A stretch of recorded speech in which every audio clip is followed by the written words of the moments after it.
Okay. All right. Well, this is Charlie with Contemplating the Cosmos, and we're starting the recording now. I have the notorious, the Sharon Milliman. No, she's like famous, and I can't even believe that I have an opportunity to have her in my presence from across the country. And plus, it's late over there, so I really appreciate your willingness to do this late. I mean, you're probably going to be up till like midnight doing this. That's okay. I'm honored to be here. Thank But you yeah, for having me.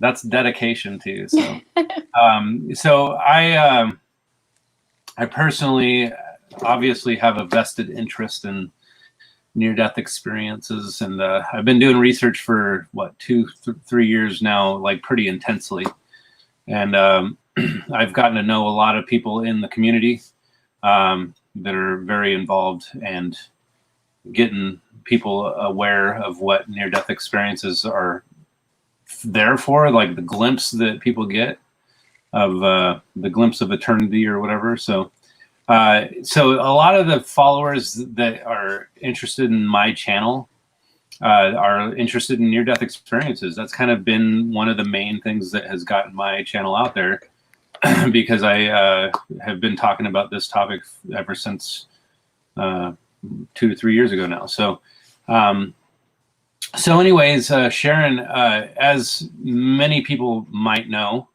or if you don't know, you had, let me say, I think it was 4 near-death experiences.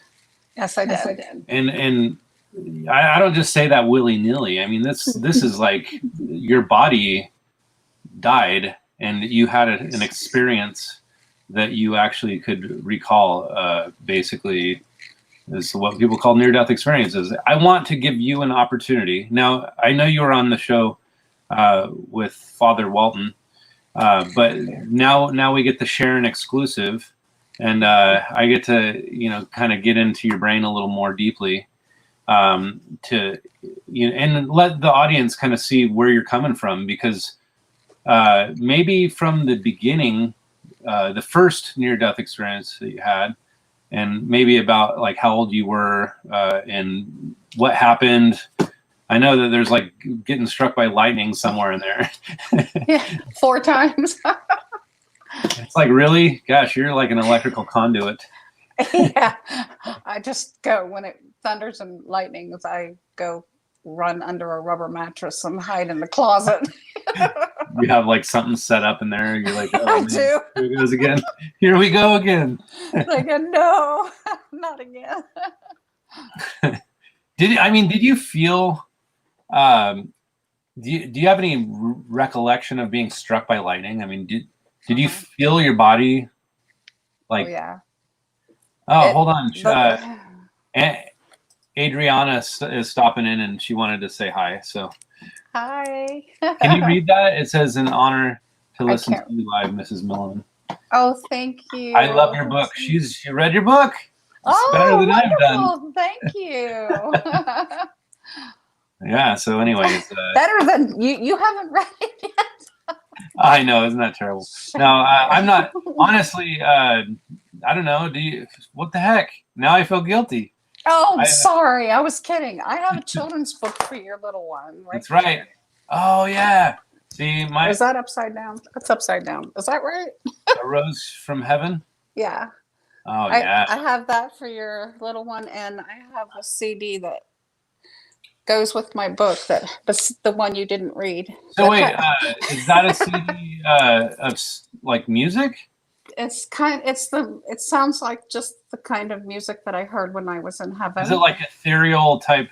Yes. Wow, that's pretty cool. Okay. And what it is a dear friend of mine, his name is Ephesio Cross, and I think he's from France. But he composed the music, and so you'll see on the back his titles, which go perfectly with the music, perfectly with the in this parentheses. You'll see where, like, I was struck by lightning and I died. Then the next thing is I went to heaven. So each song is a step in the that goes with the book. with a near-death experience. And it's actually, if people want it, they can write to my email address and send me their address. I don't know. I can put your email in the chat. What is that? I actually don't even know what it is. Is it it's Sharon Milliman at gmail.com. Oops. Sharon. Because I have all of the physical copy CDs at my house. So if people want to write to me and get a CD, they can just send me, write to me, tell me they want it. And so that was Sharon Milliman at gmail.com? Yes. No spaces or no, whatever. Easy. Okay. Perfect. I'm going to send this into the chat. So Adriana or whoever else is popping in here. And I don't know if it's Adriana or Adriana. Forgive me if I say that incorrectly, but there's the email for Sharon. And so that is awesome. You have books, you have CDs, you have, I mean, isn't this kind of like the dream job? Like, I know it's not easy to be living here after being there. Obviously, no, it's not. I know I've heard that so many times. Like, people are like, oh my gosh, this is like, I'm wearing this freaking death suit and I can't handle it anymore. Get rid of it. Well, I noticed that a lot of NDEers come back to broken bodies. I did. My body is just broken. I have a lot of physical health issues, and it's one thing after another, after another, after another. And I don't know why that is, other than I guess we're not, just because we've had near-death experiences doesn't mean we're exempt from the trials and tribulations of this world. We're just normal, everyday people. We're not gurus. We're not, angels with our wings hidden or anything like that. We're just normal people. But what makes it difficult is that when you're in heaven, you're vibrating so high, so fast. It's so light. It's so beautiful. And then you come back here and you are... and you have felt that freedom of this heavy body that's weighed down by gravity and whatever. And then what it actually feels like is that you're walking in half-dried cement up to your hips, walking uphill. That's the difference of how it feels, at least for me. Yeah. So, okay. So obviously being struck by lightning happens like maybe once out of a million, one out of a million people, maybe we'll just say. And to have one person get struck 4 times, you said you got struck by lightning 4 times? Yeah, twice was ball lightning, and twice was the lightning bolts. Ball lightning. Ball lightning, yeah. What happens with that is from what I understand, it's a rare thing. I don't know, but it kind of found me twice. I don't know why. So this is totally going to get into the realm of like supernatural, in the sense that we have a certain capacity to be like electrical conduits. And I feel like having the power of God, the capacity of God's power working through us, or the Holy Spirit or whatever, I don't think that people really can transcend what that actually means, other than some Bible, like Sunday school lesson or something. I feel like there's something real to this that makes you special. You were created in a special way that allowed you to actually get struck by lightning 4 times. That's unbelievable to me. Well, it's because I wasn't listening. He was talking to me and I wasn't listening. I was in a very abusive relationship, married before. And he kept talking to me. And it was like, I'm too busy to listen. I've got these kids. I've got this person. I've got, I'm too busy. So every time he would talk to me and I wouldn't listen, he would zap me. It would be the first ball lightning. It came through the cracks. We had a big Victorian house, and it came through the cracks in the window. Yeah. And it just traveled across the room. And this was in West Virginia? Yes. Okay. And I had my hands on the keyboard, and it just fried the keyboard. It hit my hands. It was zap. And I stung all the way up to my shoulders, and it fried the keyboard. And I'd never seen anything like that before. So you saw it happen? You watched the lightning go through Yeah, you?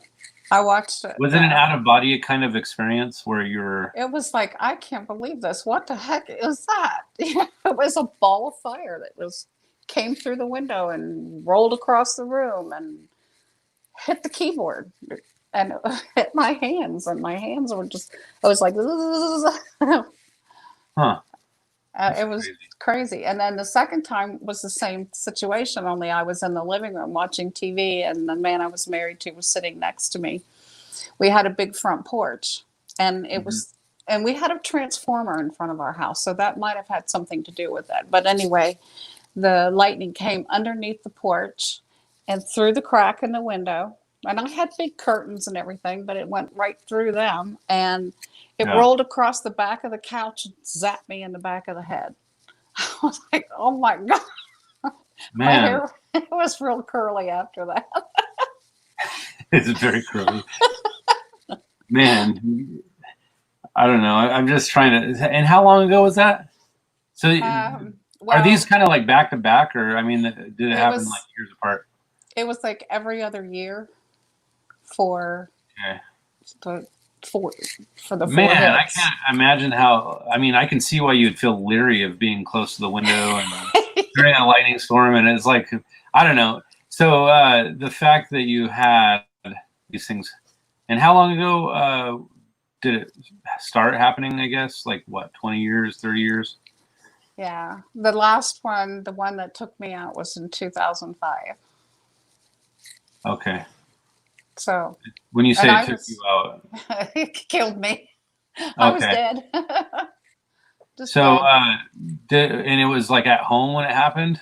I was in the backyard. Yeah, I was sitting on concrete steps underneath this little thing, roof or whatever. And oh my goodness. What? My cat's climbing up the wall. What? Hold on. The cat is climbing up the wall. Climbing up the walls, huh? I'm sorry. She was so the cat literally just decided climbing up the wall. That's funny. I've never seen her do that before. I thought that like something supernatural was happening, like the cat was walking sideways up the wall, and I'm like, man, you're just like drawn to these supernatural things, aren't you? I have always said my life is more paranormal than it is normal. Yeah. So. Yeah. I remember when I was talking to you on the phone the first time I talked to you on the phone, it was like staticky, and you said that happens electronics all the time, like when like somehow your body is somehow electrically charged, or there's some sort of disturbance. Yeah. That is really crazy. I did something to the car one time, and I learned not to get mad because I went out onto the porch and I was really upset, and all of a sudden the trunk pops open, the lights start flashing, and the horn is beeping. And I thought my husband was in the house playing with the key fob, but he wasn't anywhere around, and the key fob was sitting right there on the table. I thought, oh man, I better not get mad again. It was weird. Wow. So anyways, and again, I'm sure a lot of people that know who you are have heard your story. But for those who, I mean, there's a few people that pop in here and there that are kind of just, they're interested in near-death experiences, but they didn't do any extensive research or anything like that. But so you, okay, the first, we'll just talk about the first time for a minute.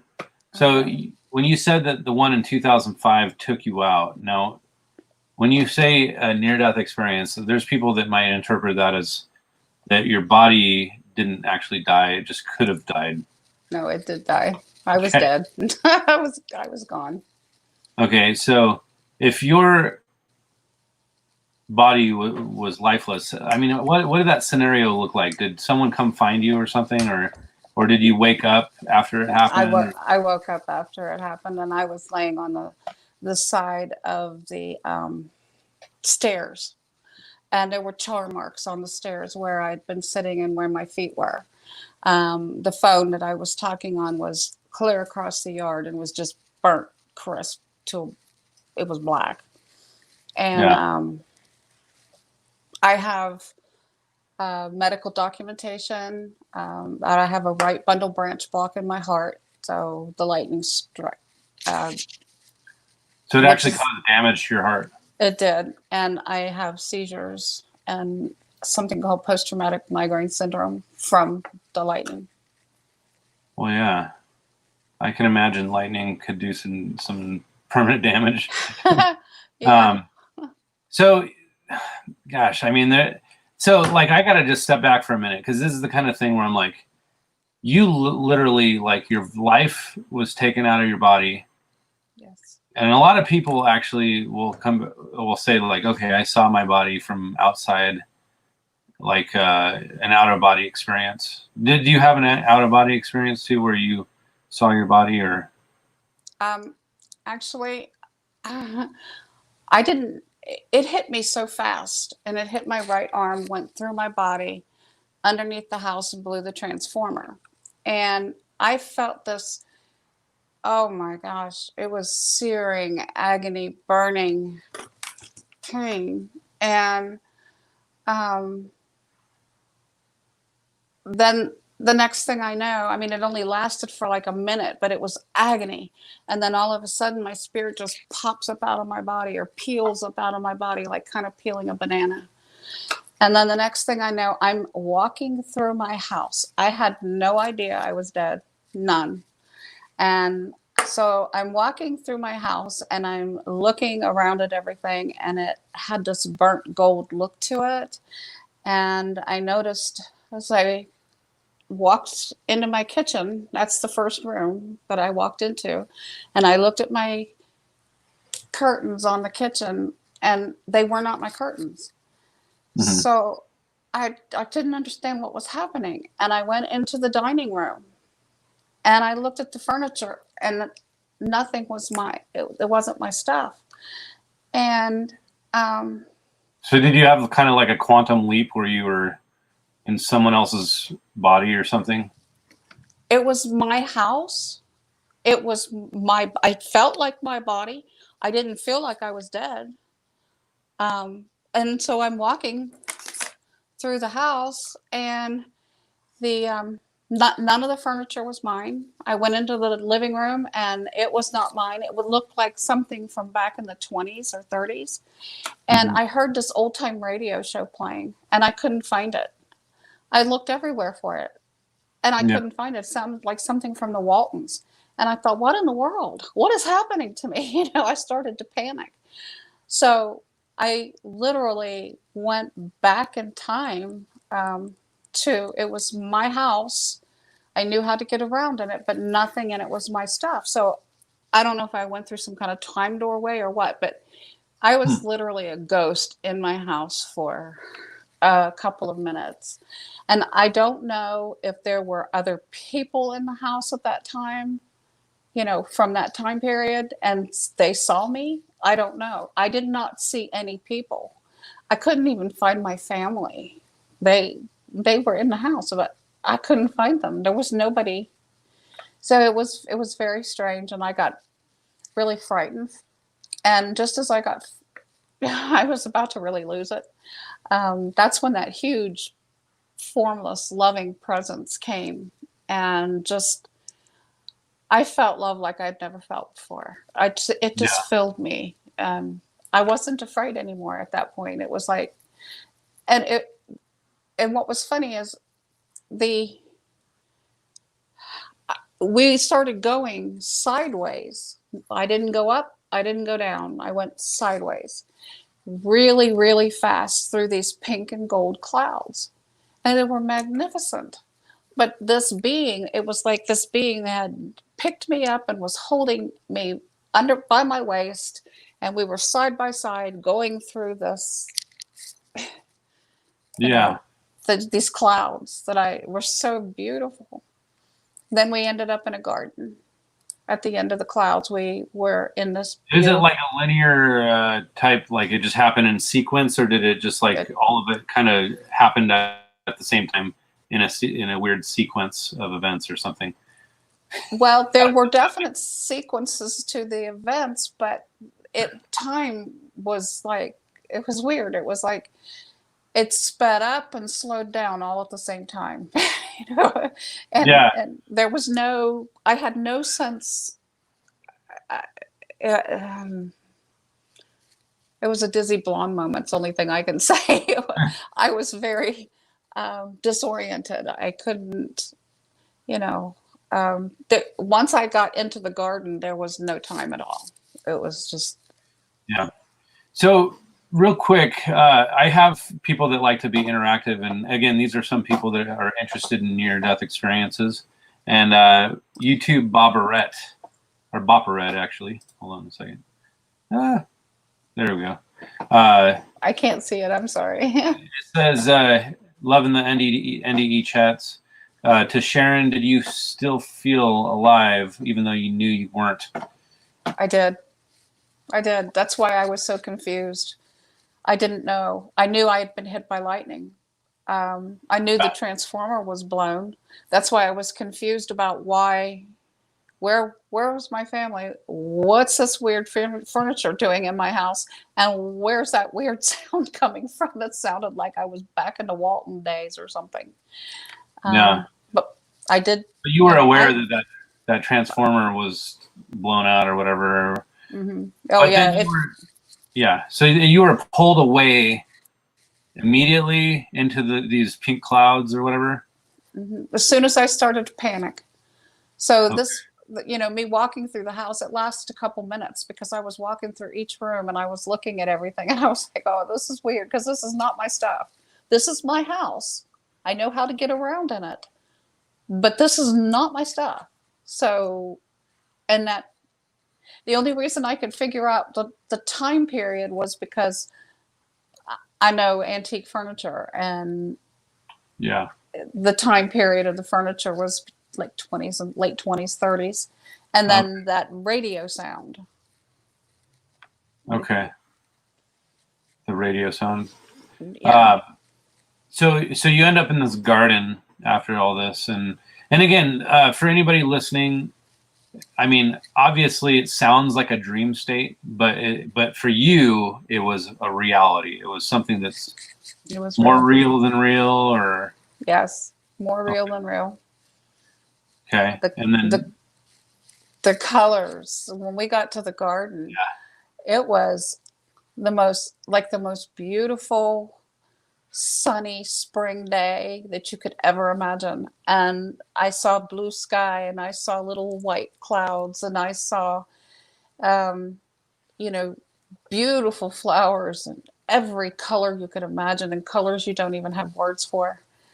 And there were birds. I saw, once I got further into the garden, a little bit later in the experience, I went further into the garden and I could see a whole lot more. But at this particular time, I was just at the beginning of it.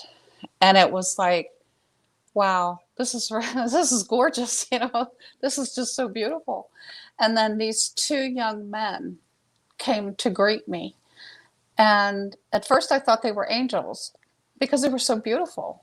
And they were wearing this ivory linen clothing, and the weave pattern of the clothing, it kind of jumped up off, it was like right here in my face, so I could see the weave pattern, and it was a herringbone weave. And then it hit me like, oh my gosh, you're not angels. You're my two brothers who had died when you were babies. And oh yeah, they were fully grown men at this time, and they looked just like my dad when my dad was a young man, and they had longer curly dark blonde hair with this color running through it, and they just glowed from the inside out. They looked like surfer dudes, like they'd been out on the beach all day long, and they were so beautiful. And we had such a wonderful family reunion. I mean, it was so I was so Is it like you happy. knew? Was it like you knew them, even though you'd never met them?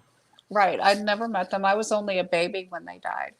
And, but I did. It was like, at first when I thought they were angels, and then it was like, bam, somebody hit me in the head. No, no, I know who you are. Oh, And it was, they were so, they, and there was no mistaking who they were because they looked just like my dad when my dad was young. And I kept telling them, Dad would be so proud of you. Oh my gosh, Dad would be so proud of you. the times. I mean, since I've gotten to kind of know you over the times that I've talked to you and whatnot, I feel like these little. So like something like went like this, and you had this awareness. It's Right. like this awareness just kind of smacked you in the head or whatever, and that's funny because like in a lot of ways, it's like sometimes when I hear near death experiences, it's like some people will say I just had all awareness and it just kind of was all there at once. And for you, it's like you had this awareness that just kind of smacked you in the head a little bit. And in some ways, it almost like is a progression. Like later, and then even after the fact, like when you come back, you're like, oh my gosh, I didn't have the awareness then, but now I can remember a certain little tidbit that Right. was in that awareness that just never came to the front of my thoughts or whatever. So It was so, there was so much happening so quickly. And it was so much, I was like in a wow factor. I couldn't take it all in, it was so magnificent, so beautiful, so the love and the acceptance, and I'd never had that in my life, yeah. and at least in my adult life. And so my two brothers were the ones that told me I had died. Mm-hmm. And I was like, okay, I can handle this. All right. You're like This is not too bad.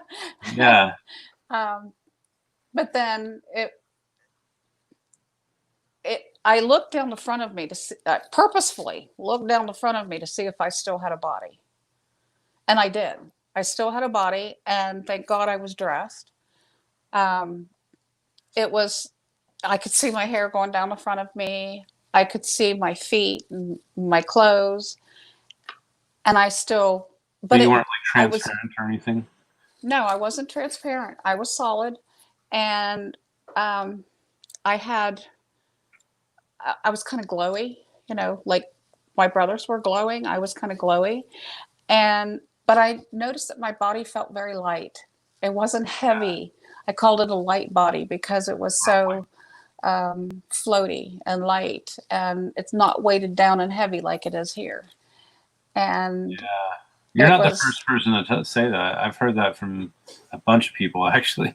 oh, wow, That's cool. crazy. Well, yeah, I mean, see, these are the kind of clues where I feel like when it comes to patterns, I see patterns in all kinds of different near-death experiences, and I start seeing like how, just these little things where, my body felt light, like having the meat suit on just made me feel like I was stuck in concrete or, Up you to know, your hips, walking yeah, uphill. exactly. Walking uphill, exactly. So YouTube Bopperette asked, hold on, the transition, uh, was it, or so how did you transition, or was it part of kind of blurry? I mean, as far as the transition, did it seem like easy to remember, or was it just like, I don't know if I'm answering that or asking that correctly, but did it seem like you were like aware of the transition, or did it seem just like blurry? I guess I don't know if that's how she was asking. I did not know I was dead until my brothers told me. And then it was like, okay. I had no clue what was happening. Honestly, I didn't. All I know is that 1 minute I'm sitting on my porch talking, or my back steps, back porch or whatever, talking on a cordless phone, get struck by the lightning. Then I'm in agony, and then the agony stops, and I'm out of my body. I just peel up out of my body. And then I'm walking through the house or floating through the house or whatever. I was going from room to room, and I saw things that were not mine, and I couldn't figure it out. And then that loving presence came and got me, and we went through the clouds, and then we were in the garden. And then I met my brothers. Then it was my life review time. And then there was a whole bunch of other people that came, and they were all young and glowing and physical So bodies. this is the first experience you had, right? Well, this was the first experience I had in heaven. When I Gotcha. was 13, I drowned in a Oh, pool, gotcha. Okay. and I saw the light, the big, beautiful light, and it kept Yes. getting bigger and bigger and bigger. And I could see 360 degrees around the pool and hear everything and see everything, but I'm under 10 feet of water. Yeah. And at 13, I had no idea what that was all about. By the way, that's one of the most terrifying things for me to think about with my boys. I'm gonna have my second boy, but my first one, it's like my wife tells me these stories. Like she follows some woman on Instagram, and she was like talking about how her boy, her little toddler, started choking on something, and she's a nurse, Yeah. so she's like naturally minded and whatnot, and or she had a little bit of know-how as far as like how to do the baby Heimlich maneuver, and but this I guess it took almost 5 minutes to dislodge, or maybe not even 5, maybe like 3 or 4 minutes, I forget. But anyways, the point is, the baby was starting to turn blue or purple. Oh, that would be so scary. That is extremely scary to me, to think that, like, what if my kid just doesn't swallow food right one time and I'm not paying attention, or those are the kind of things that I think about as a dad. But real I got to answer this question. Bobarette was asking if I ever had an NDE. I actually have not. My family members have. My mom did. She had an experience where, I don't know if she had an out-of-body experience, and this is when I was younger, so I didn't really care about this kind of stuff. So I didn't really ask her to tell me all the details, but she actually went and had kind of a hellish experience, like where she was being tormented by these like goblins or something, and then went on to actually be pulled up into like a heavenly type situation where she was, I guess, met by her mom and her brother who had died, and then the other is my brother, or my stepbrother, who died in a car accident, and then had an out-of-body experience. But he never actually saw anything beyond that out-of-body experience. But anyways, and then sorry, I don't want to like dominate this with all these questions, but I definitely I like to be interactive with these people, just so that plus I think that you got some fans here that want to get to know you and interact with you as well. So but let's see here. I think Bobarette was answering. So that's like a delayed transition. It does sound like a dream state, but more. This stuff is brilliant. You sound like you're in the UK or something. And then after talking to God and Jesus, did you feel that we live life only once, or can we live many times? See, okay, let's talk about that real quick, because I feel like this is something that I struggled with. This is another thing I struggled with as a Christian, because I didn't believe in the pre-existence. I didn't believe in reincarnation. But now I'm starting to look at things a little more differently, and maybe you can shine light on that a little bit as far as the reincarnation thing. My understanding of it, from my experience, excuse me, it's not something that's required.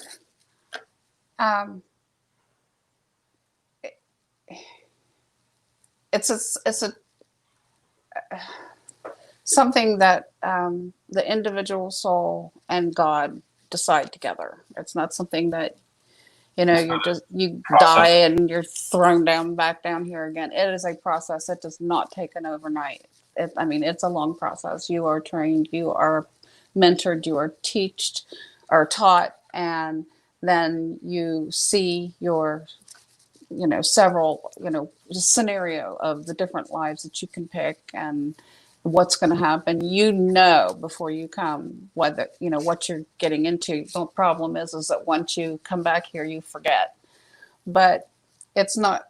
It is not a requirement. You do not have to do it. And I told Jesus, I said, you know, if I even get the inclination of wanting to come back here again, I want you to tie me to a rock and sit on me, because I don't want to come back. But it was, you know, It kind of reminds me of like that, like this is a video game, and it's like, man, I'm just done. I'm done playing now, and I'm tired of video games or whatever.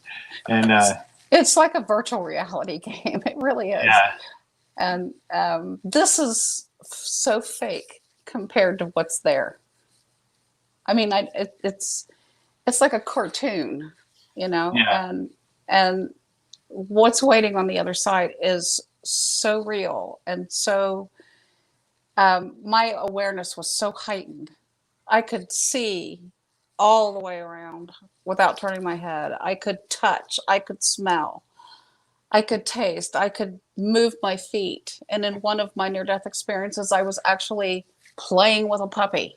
So I was interacting. It was, I don't even know how to explain it.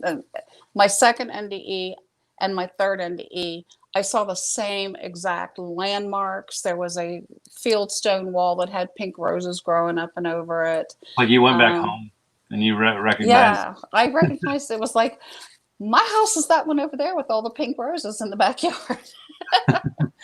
Wow. That's my house. Wow, that's pretty crazy. You know, I want to get into the meat of everything you went through in your experience, but I feel like there's kind of an end game with a lot of this kind of stuff. I feel like people like yourself actually have come back with a story to tell for the sake of having us look up, because we're supposed to, or, you know, figuratively speaking, I feel like we're supposed to turn to God, because that, you know, and not just God, but like you were talking about agape love, you know, we're supposed to love each other and treat each other selflessly. And that is one of the main messages I've seen across all the religious perspectives when it comes to near-death experiences, because God's religion is love. And that's Exactly. that's kind of what I've gathered. And to, you know, insert your dogma or your box, or put God inside that box, it starts, you know, becoming a lot more convoluted, and it becomes decisive, or divisive, I should say, not decisive, divisive. It like divides people. Right. You know, when you start, you know, saying, oh, it's only going to confirm my religious view, to, you know, only look at the religious perspectives that you that validate your religious, you know, perspective. And I'm not saying there's anything wrong with that per se, but I do feel like God is a lot bigger than just a sect or a religious affiliation, I guess you could say.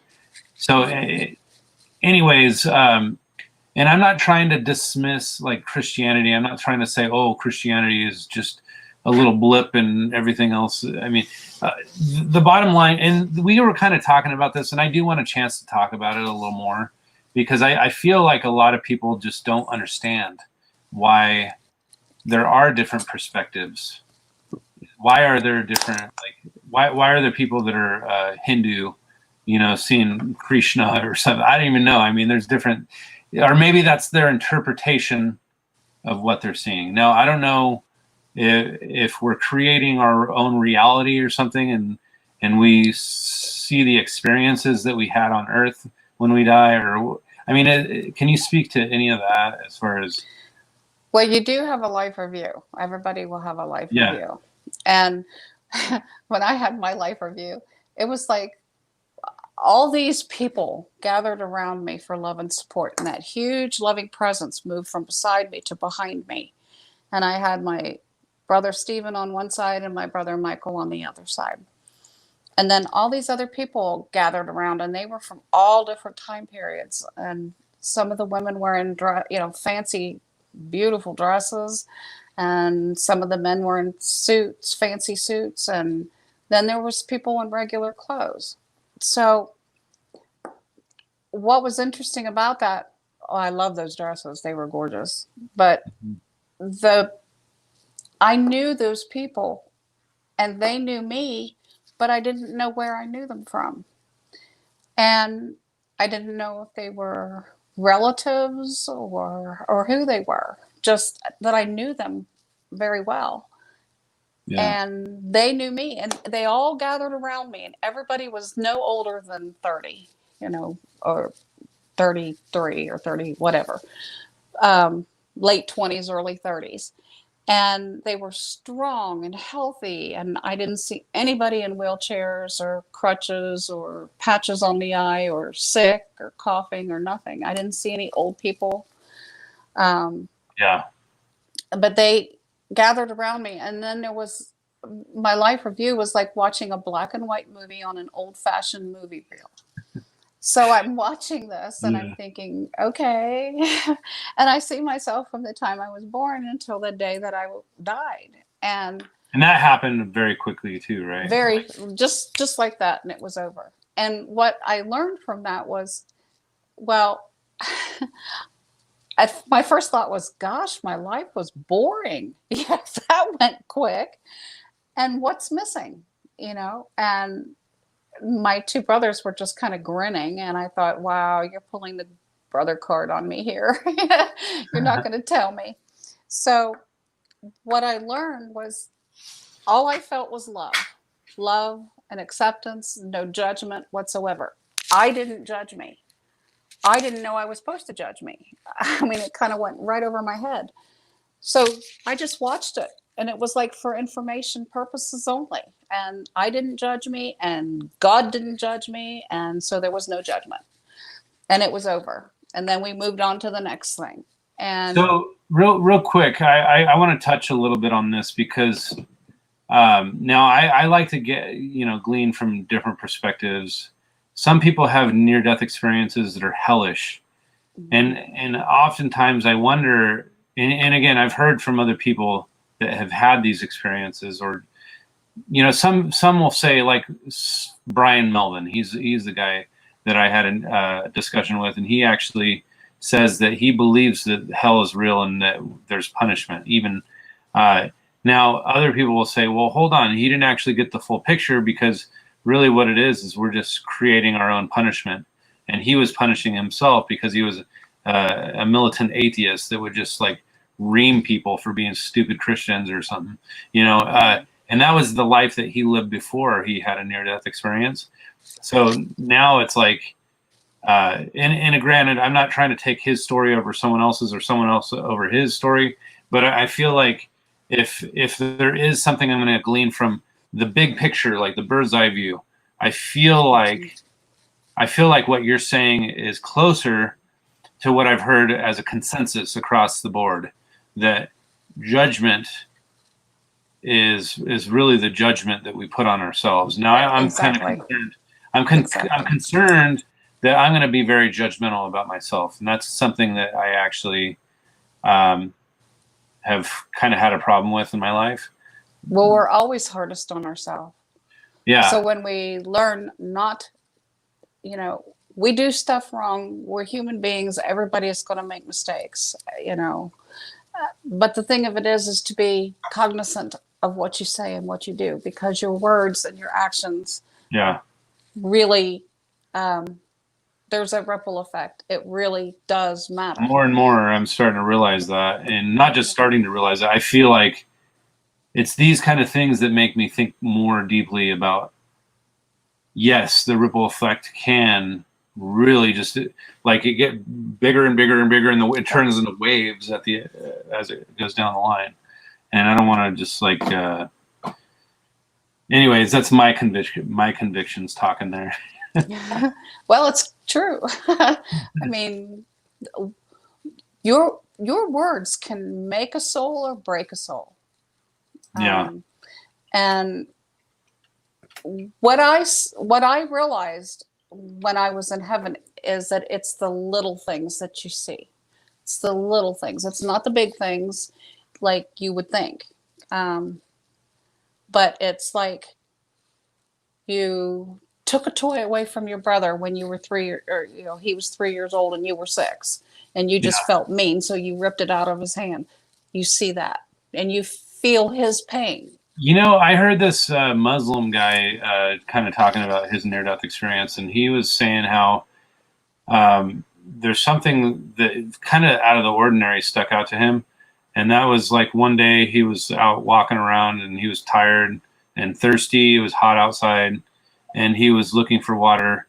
And then the water that he had actually was kind of limited. And he was walking by a tree that looked like it was parched.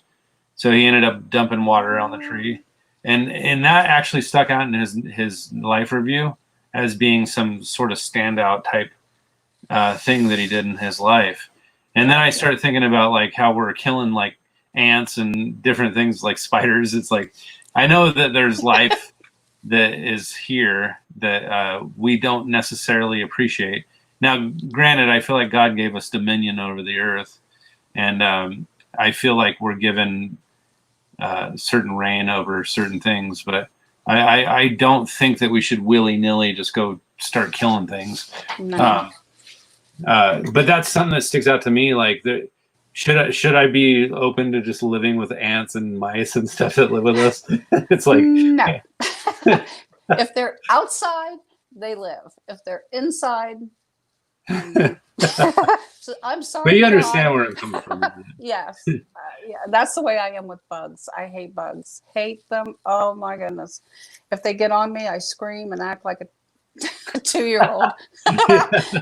So if there's a cricket jumping in my house, we get the ones that have the long, spindly, spidery legs. They're just gross, and then they will hop on you.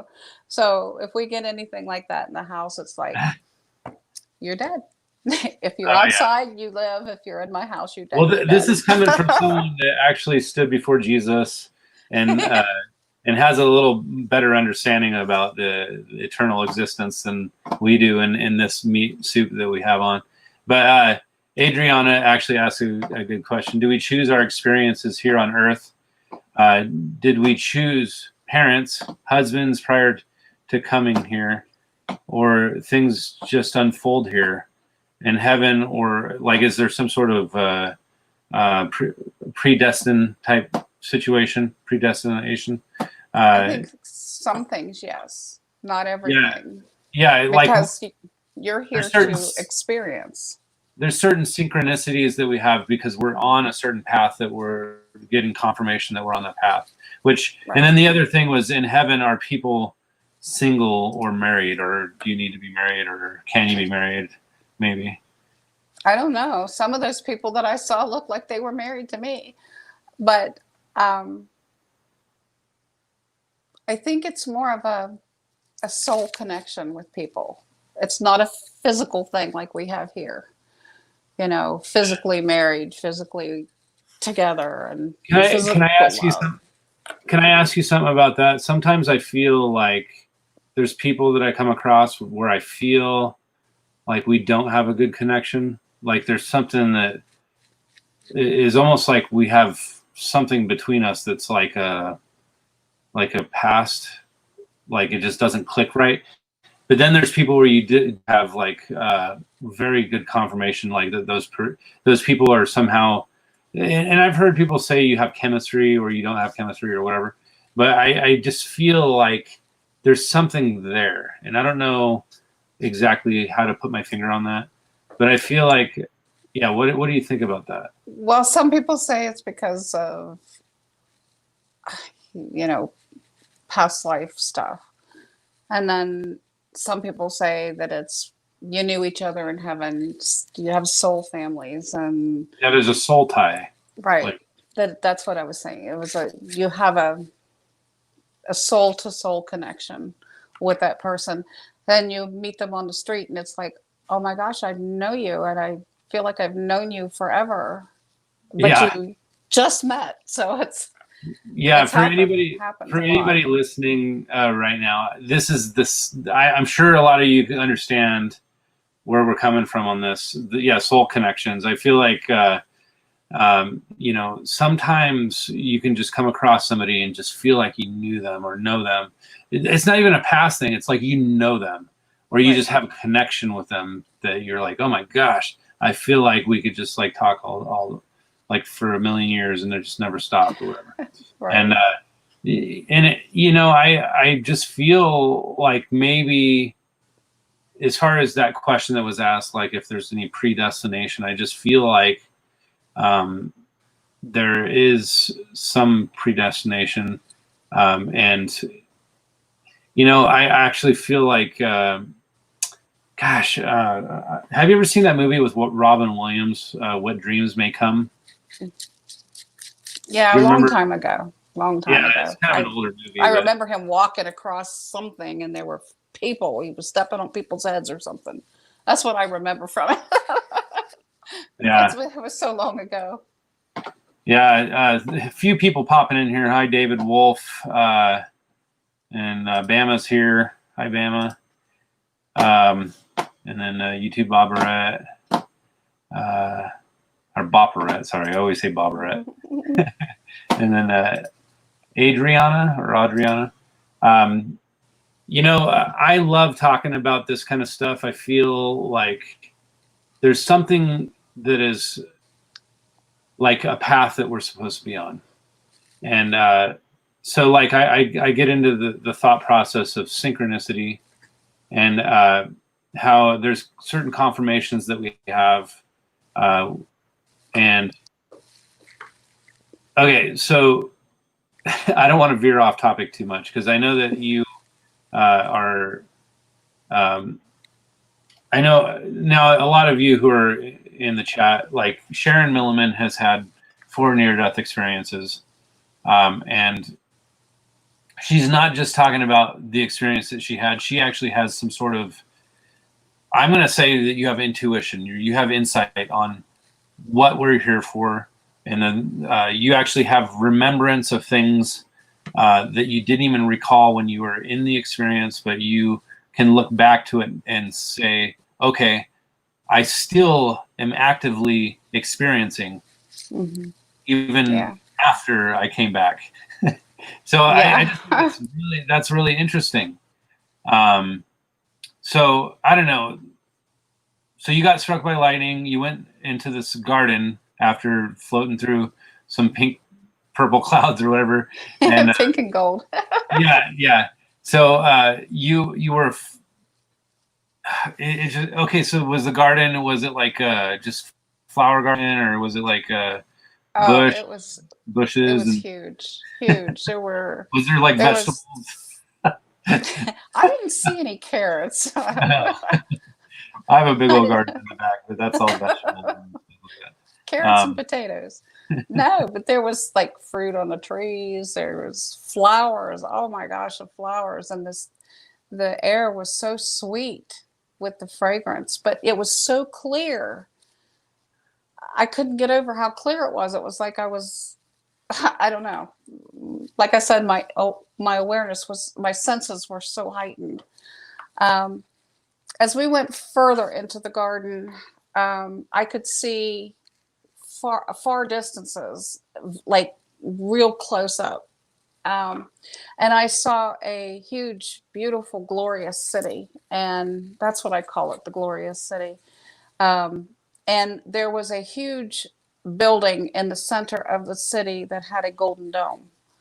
And it was huge. Yeah. But there was all these other buildings around it, and I could see like one of them was like I call it the Hall of Knowledge. I don't know if that's what it's really called, but that's what I call it. And it had these huge, like 12-foot ceilings, and every wall had from floor to ceiling books.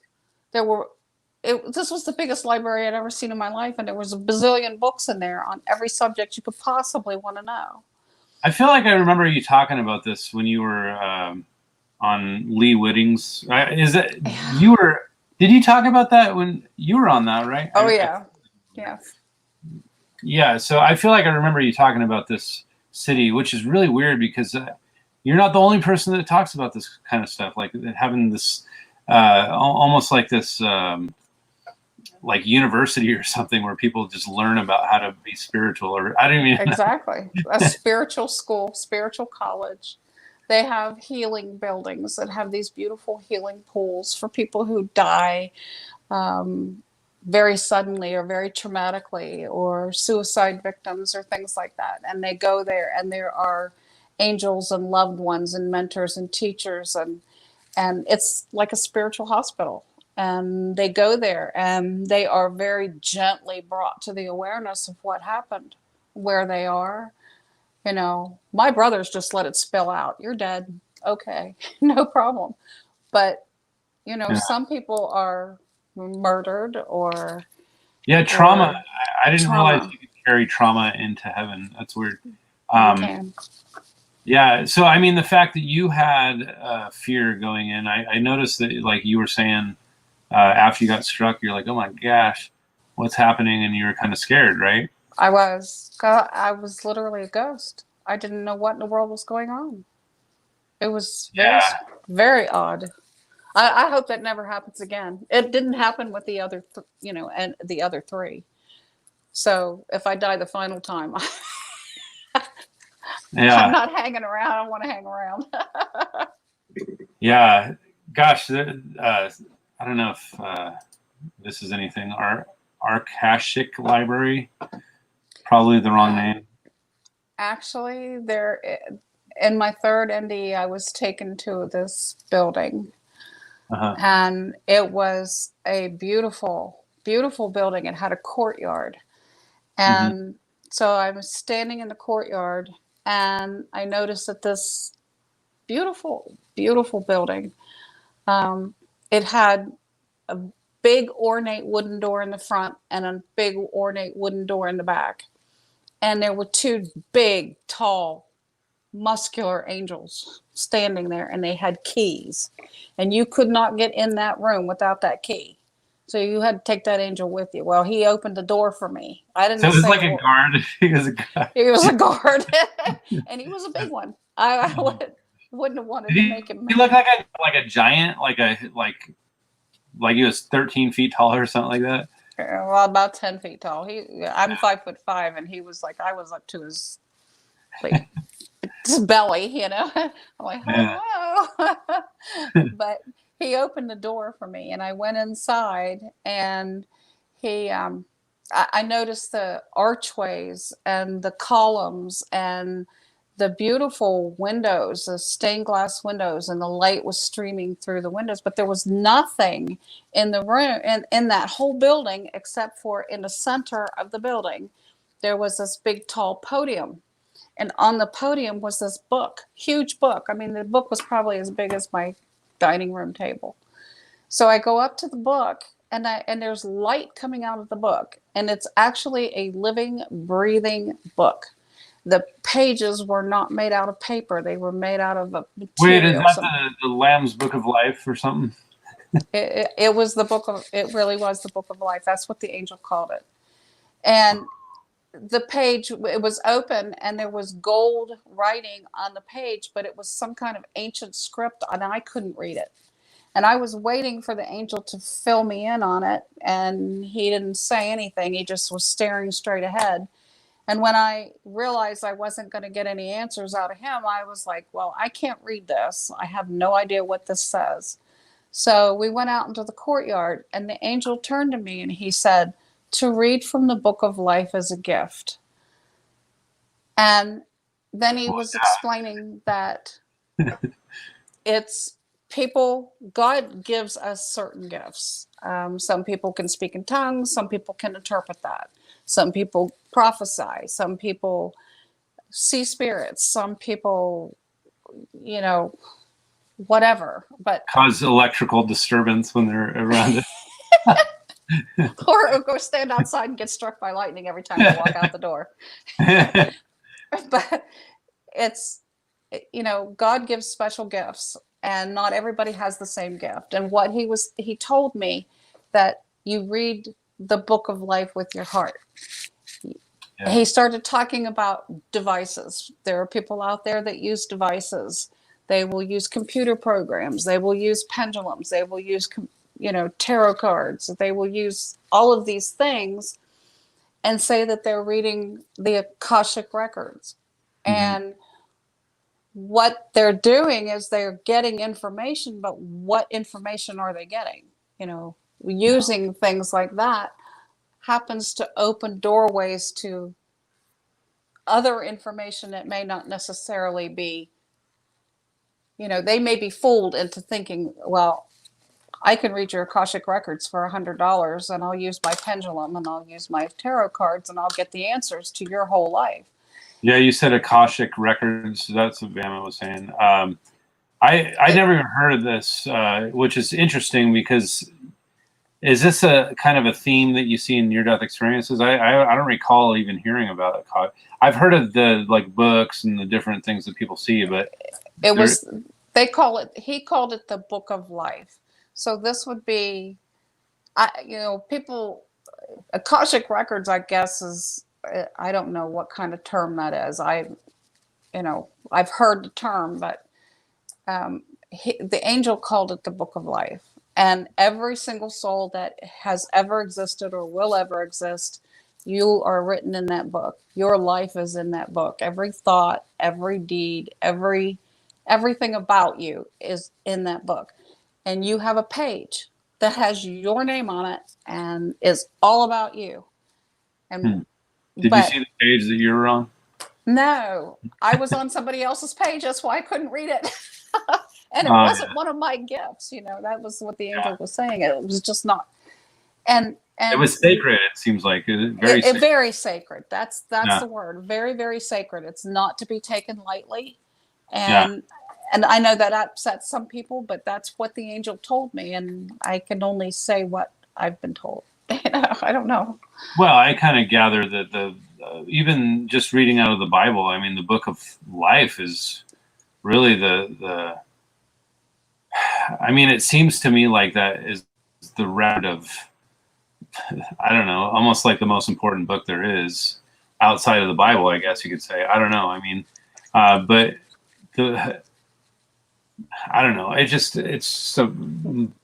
mind-boggling to me to think that. I mean, these kind of things were just right in front of you, you know. So you got to see the book of life, and then these angels that were guarding. I mean, I don't know if they're protecting. I mean, there was. So this is kind of what sometimes people, you know, when they're thinking about like mount or not people, but when I hear stories about people mounting, trying to wage war against God or something like that, and it's almost like, really, you think you have a chance against God or something, you know? But no. I start thinking about things like there's certain power that is there, and there's different things that where we have access to this power. And people can abuse it or something, and I started thinking about you know, these angels when they're guarding this book or wherever or whatever else might have been in that room. I feel like maybe they're being protected because somebody still can't abuse the power that comes from that, even in a realm like that. I don't know if that's true, but it just kind of makes me wonder. Well, from what I understand, there's I don't know if the devil can't get into heaven. There's a big chasm there. The Yeah. devil, when you're in heaven, the devil can't get to you in heaven. I don't know why they were guarding that. I really don't. But I do know that there is a huge golden wall that is so tall, you can't jump that wall. And that's your barrier. That wall is all the way around that big, huge city. It's huge, huge, huge, huge. And in my third NDE, I was standing at that golden wall. I left my body. I hovered over my body. I saw the surgeons working on me. They had blue gloves on and blue hats on, and they had their hands inside of me. And I thought, that's really disgusting. So I went over into the ceiling in the corner of the room. And then there was this like upside down whirlpool, colorful, rainbow colored whirlpool, but it was going like this up instead of down. And I just went right up through that. I thought, that I do not want to see their hands in my body. It's just gross. So I went right up that whirlpool thing, and I was standing right at the golden wall. And I heard music playing and dishes clanking and people talking. So I knew there was some kind of party going on. And as I'm standing at the golden wall, there's this little brown and white beagle puppy, and he's jumping at my feet, and he is wanting played with so bad. So I lean down and I'm playing with this little guy, and he's so cute, little fat belly. And he wanted me to rub his belly, and I told him, I actually said this. I said, "Oh, you're a little boy. I'll rub your tummy, but don't you pee on me." Oh So my god. I was like, "Geez." So as I'm playing with this little puppy, I look up and there's this field, and it's like real tall, soft grass, and it's swaying like this in the wind. And there is every color wildflower that you could possibly imagine. So it's like a meadow. And if you look down through the meadow and off to the left hand side, that's where the garden was at. And I could see people, hundreds and hundreds of people pouring out of this garden, and they were walking through the meadow, and they were going into these gates that were like 2 feet down from where I was standing. And here I'm trying to jump the wall and kick the wall and trying to figure out, how am I going to get through that wall? And it didn't dawn on me just to walk 2 feet down and walk in the gates. So I missed my chance again. But so I saw there were two Middle Eastern men, and they had the things on their heads and their robes, and they were looking at each other and laughing. And each person that I saw had an angel with them that was taller and more illuminated than the people were. And they were wearing these white robes with this light blue sash. And so, I mean, and the people were talking to the angels, and everybody was laughing. I saw women and children. I saw people of all ages. I saw this one man. He walked up close to me. Looked like he was from New York, and he had a hard hat on, and he had a vest that had tools stuck in it. So I didn't know if he was like a telephone worker and got electrocuted or what. But he walked right past me and went into the gates. There was two men that walked up to me, and I recognized the younger of the two from a friend of mine who was showing me pictures of him, and he had died years ago. The older man I recognized as his father. And when they walked up to me, I went, "Oh my gosh, I know you." And they just smiled at me and went right on into the city. Huh. Well, when I got back into my body, I was still hooked up to machines, and the nurse unhooked me, and I was wheeled to my room. And I had gotten a cell phone message from a joint friend of the woman whose son that was. And she told me that her husband had died while I was in surgery that day. And I was like, oh my gosh, I saw them together. they're together and they're fine. And they went right into the city. And the little dog, I didn't know what the deal with the dog was until my daughter came to see me and I started telling her about this puppy.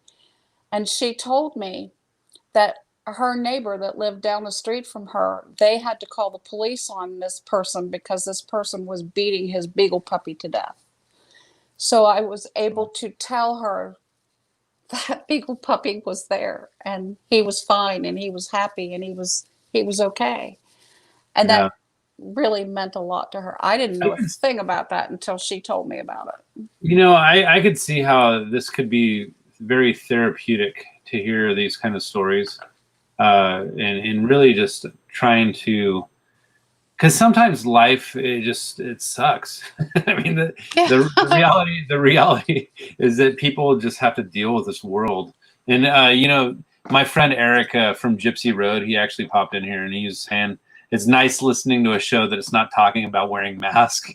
It burns me out to, you know, I hear where you're coming from on that, Eric. And you know, nobody had a mask on while I was there. well, see, I mean, I feel like this world that we're in there's a lot of darkness in this world, and I actually feel like light is actually what comes from us if we allow the light. Now, you were talking about what did you say? The duality or something? Like we're in a duality reality. When you come to Earth, there's duality. There's dark and there's light. When you're in heaven, everything is light. So people, they want to come here to experience because it's within the human experience that the soul does the most growing. And that is the key thing. When you die, you continue to grow spiritually. And that's what's important. So when you're here on this earth, as hard as it is, and as painful as it can be, they're in heaven rooting for you and way to go, you're strong, you're powerful, blah blah blah, because you're growing, your spirit is growing so fast, and you're moving up multitudes of levels. Mm-hmm. And coming here. And so it's like when you're in heaven, everything is light.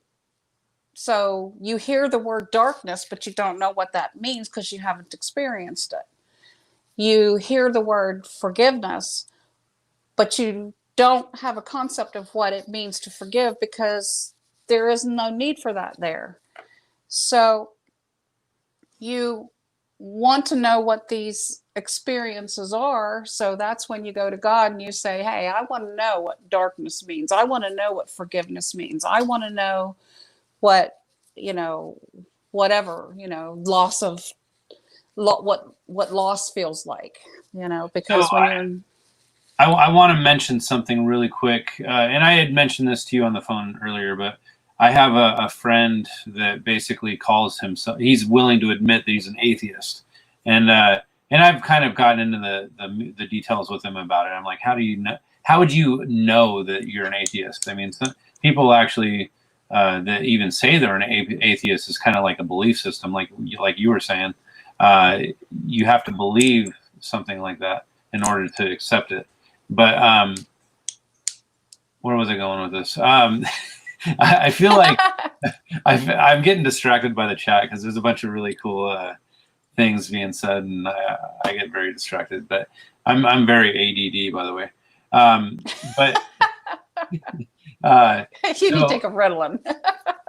Wait, along the lines of what you were talking about, basically not having access to darkness when you're in heaven. So like there's some sort of pre-existence where we agree to experience darkness.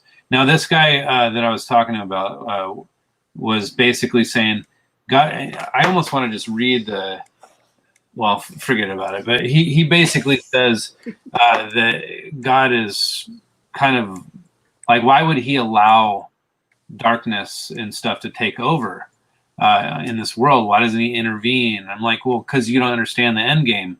You don't think that I think that people need to understand what darkness is for.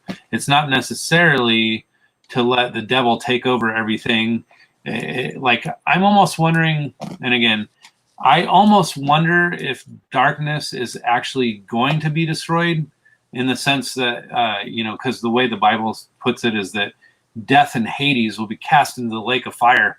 And it just makes me feel like there's a point to where God's going to stop all the torment, and he's going to stop all the suffering, but he's allowing it for the time being for the sake of development. And so, and then the other thing is that tribulation. So the word tribulation, and Eric keeps talking about, this is the thing that keeps distracting me, because Eric's like talking about like how, you don't have to talk about the darkness all the time, because obviously there's darkness going on in the world right now. But you can change that by the light that's in you. Yeah, so that's kind of what I was hoping to point out, is that we are in a duality, in the sense that we have the capacity to have darkness, and we have the capacity to have light, and we have the choice to. You have free will. Everybody has free will, and your choices determine all of our choices. The human collective selfishness is what's caused this world to be the way it is right now, because God has a certain order of doing things, and that's a very clear order of doing things. And when human beings, because of selfishness, step out of his order of doing things, that's when things become chaotic, and there's mayhem and murder and all of this other stuff. And what it is that we all have the gift of free will. We all have choices to make. God isn't going to sit there and tell you every single solitary step to make in your life. He's just not going to do that, because he gave you free will, and he's saying, you make your choices, and you do good choices, reaps good consequences. Bad choices reap bad consequences. Yeah. It's not a punishment. It's not, he doesn't put people in hell. People put themselves there by the choices. True. It's so true to life, though. When you actually know somebody that is constantly struggling with torment in their life, oftentimes it's the torment that they inflicted on themselves. And like, whenever people like go into a depression, and I start noticing that there's patterns to the way people operate. Like, if they have depression, sometimes they're just like constantly in the negative, like, oh, my life is just terrible. And they just get into this mindset when they're stuck in this dreaded mire that they're always like allowing themselves to get into. I feel like the more, so like the saying, fake it till you make it, is kind of like true in some ways, because it's not necessarily trying to fake it, but stop dwelling on the negative all the time. Right. Find something beautiful, because God can take any bad thing, anything bad, and he can turn it into something beautiful. If you notice the 9/11 and how horrible that was, if you stop and think about all the people that came around, thousands of people that came around and poured love into that and helped lift people out of the rubble, help get the rubble out. People died trying to save other people. It seems like when some horrific thing happens, some tsunami wipes out a whole city or country or whatever, people are from all over the globe are sending food and water and supplies and going and helping, and that. So it's when bad things happen, God can turn it around and make it beautiful. People, the love of mankind is unbelievable when something bad happens. Yeah, I kind of think about like your story, how you went and met your brothers up there, and you met other people that were basically living in heaven. And so the thing is, and again, I feel like you can almost put your hope in that when you see these kind of situations. Because if you are sitting there dwelling, and in some ways, I feel like that dwelling in the negative actually it manifests in a negative way. Right. It does. And not just manifests, but I think you could take it to the other side as well. Like when you're, if you're constantly dwelling in the negative throughout your whole life, like death, if death is upon you all the time, you're going to have a death experience. Well, what I try to tell people is everybody has stuff. Everybody has baggage. Work on your baggage here. It's a lot easier to work on it here than it is to work on it there. One way or another, you are going to work on whatever it is that, anger, bitterness, hatred, whatever wounds you have, you need to work on them here and work through them and let them go. Because if you don't, you will take it there and you will have to learn it there. And you don't want to do that. It's not going to be easy to do. It's easier to do it here. So we are eternal beings, correct? I mean, we are just having an experience now. Mm-hmm. So for me, I'm actually wondering if there's some sort of infancy or something where you're starting off at the bottom and working your way up. So if there's a growth process in the spirit, does that suggest that there's a starting point of some kind or an end point? So Buddhism or something has the concept of nirvana, right? They have they talk about the highest level of heaven or something like that, where you're trying to achieve like a certain height. Now, is there a lowest of lows or a highest of highs kind of thing? Do you know what I'm asking? I know that there are different levels, and you do move up levels. I don't know how many You levels. can move down levels too. Yes, down levels. And that's where people talk about, hell. And what I learned hell was a state of being separated from God by our own choices. And it can manifest as a place, but it's not an eternal place. It's you go there and you will suffer for as long as and hard as it takes for you to scream out to God, and then as soon as you do, that little pin light comes and takes you out of it. And literally everybody that has had that experience has the same being rescued from that darkness or from that hellfire or whatever. And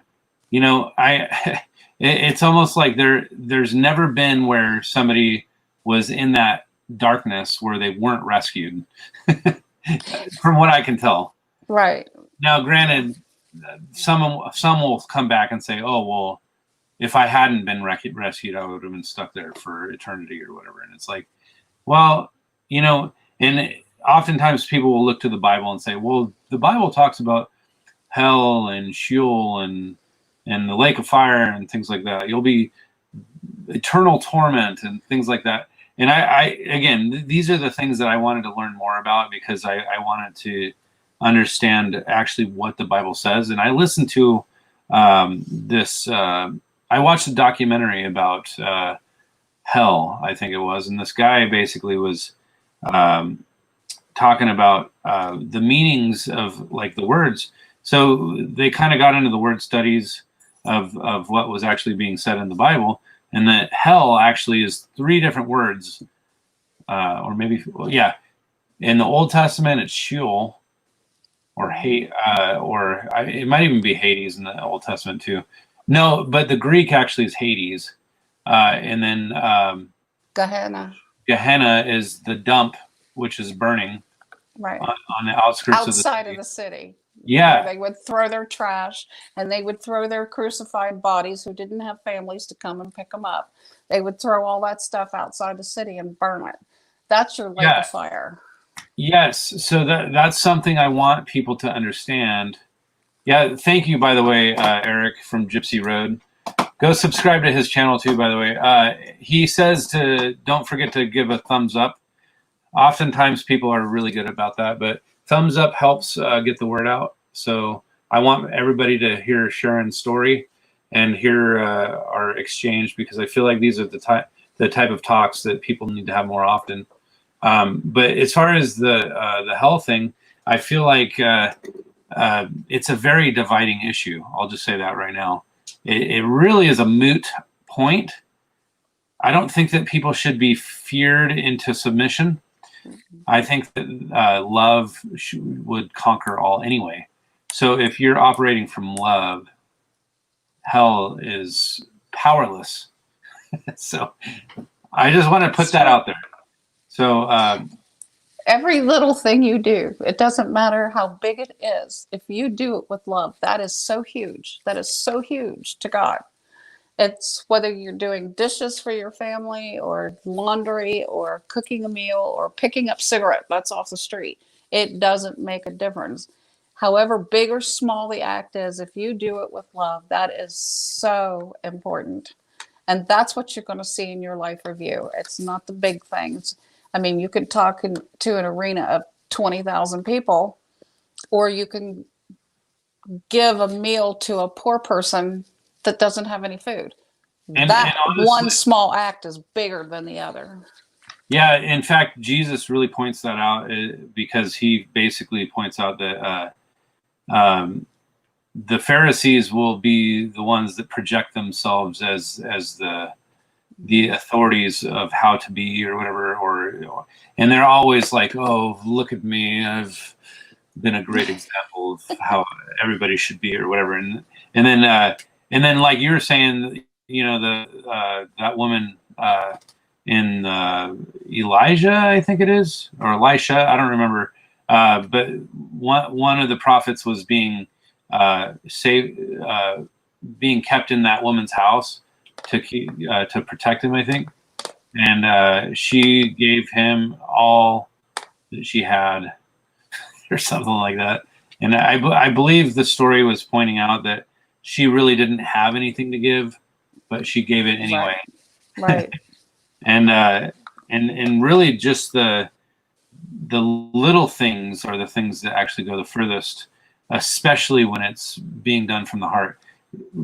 So if you're trying to get attention with what you're doing, then it's like a noisy gong. It's not, you're not doing anything if you're trying to make an impression. But if you're doing it out of your heart, out of your love, and no strings attached, that's the key. Agape love is the only thing that's going to heal this planet and heal these people, all of us. And that is God love, which is loving with no strings attached. You don't have to earn it. You don't have to do anything for it. You just do it. That's what agape love is. Yeah, I feel like that's the main thing that I glean from near-death experiences, is that people not only are here to learn something, but actually to master the art of love. And I feel like if you're focused on anything else other than love, I feel like it could be a distraction, I guess. So I'll just say that right now, Eric from Gypsy Road, when you were saying stop talking about all the BS that's happening in the world, I mean, because it's not beneficial to know about, but in some ways I feel like it could become so convoluted and just dark. It just turns you dark inside your being. And I feel like to constantly be focusing on the dark things that are happening in the world, it can end up be a crippling type of thing. So anyways, so Sharon, just for those who kind of popped in late, you had 4 near-death experiences. You were struck by lightning. You drowned. You got hit by 2 balls of fire. I'm trying to remember the lightning balls or whatever. Ball lightning. Ball lightning, yeah. And then 2.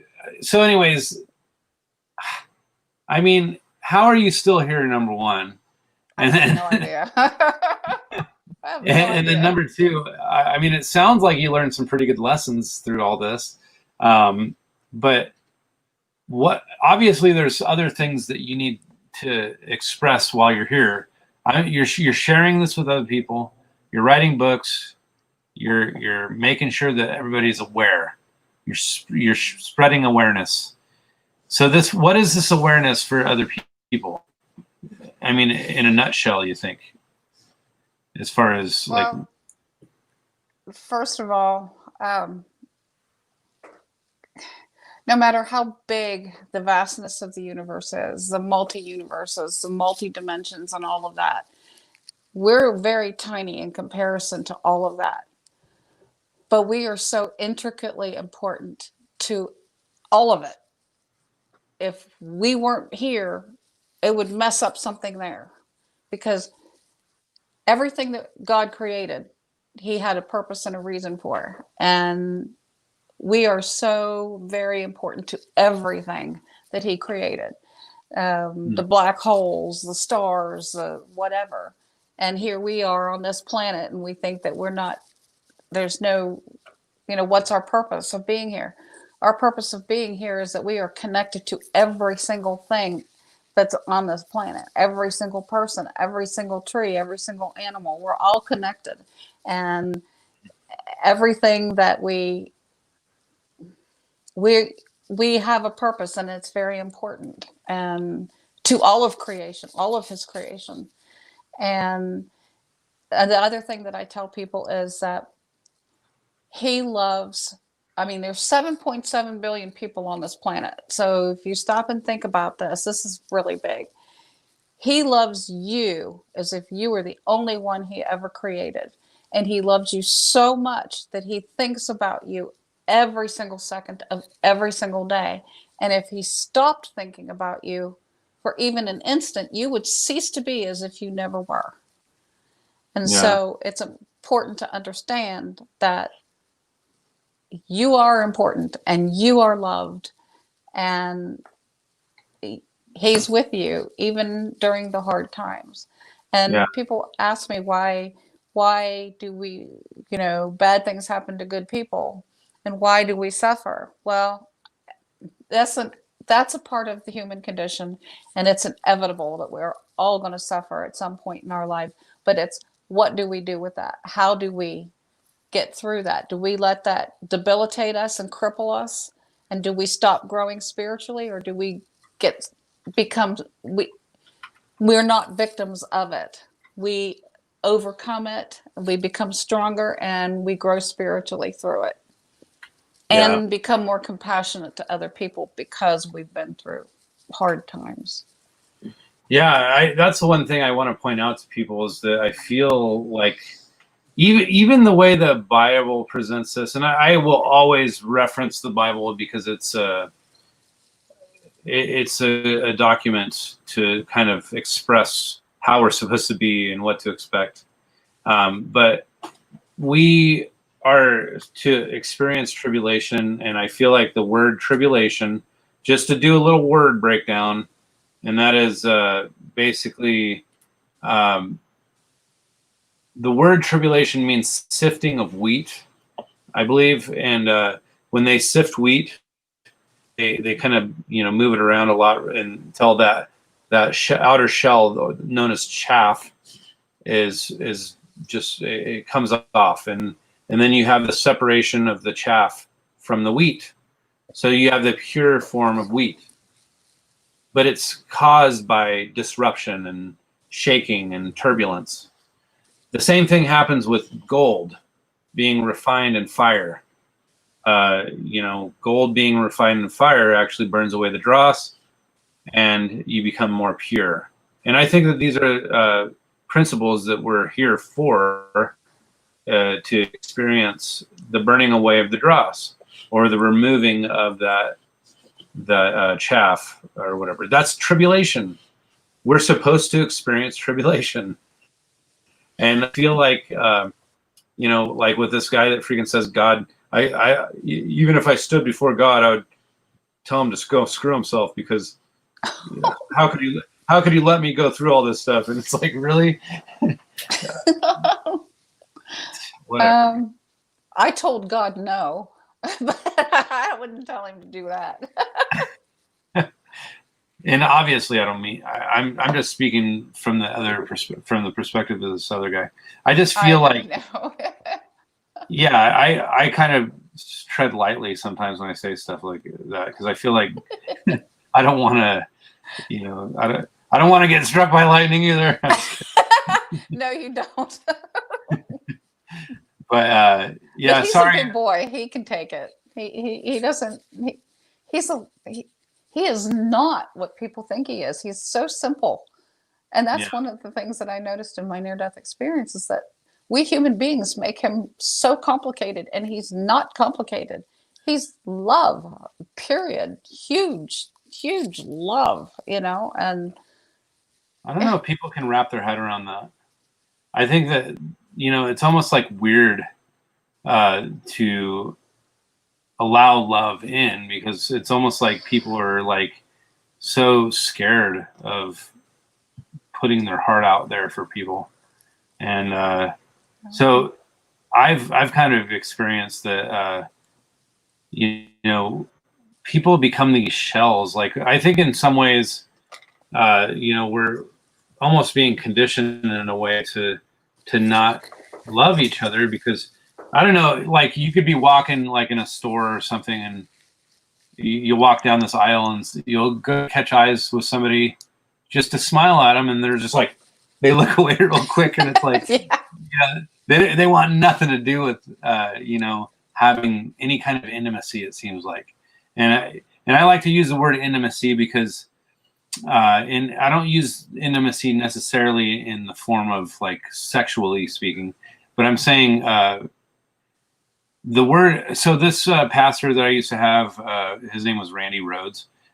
He actually used to speak on intimacy, and he basically said intimacy with God is like saying into me see.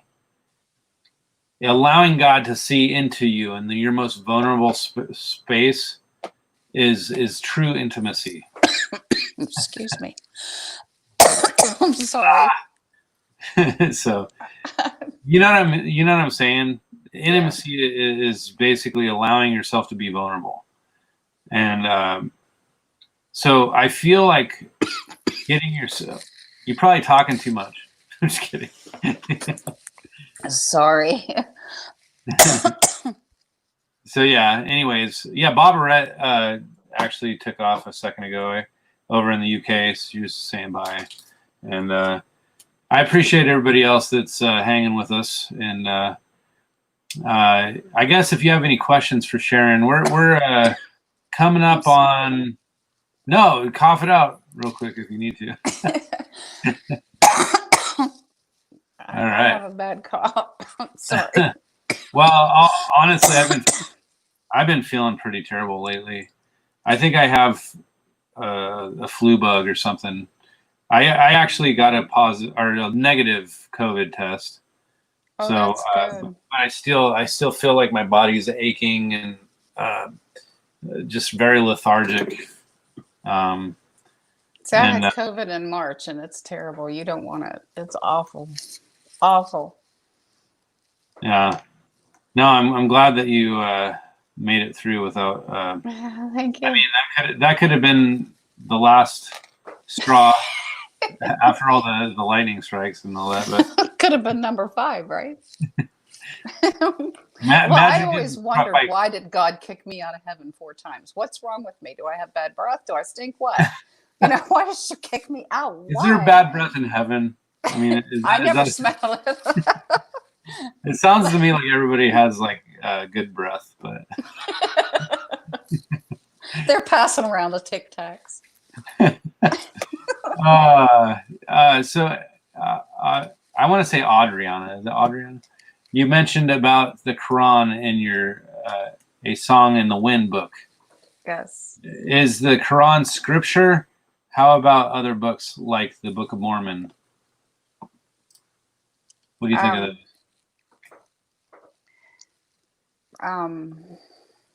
I don't know.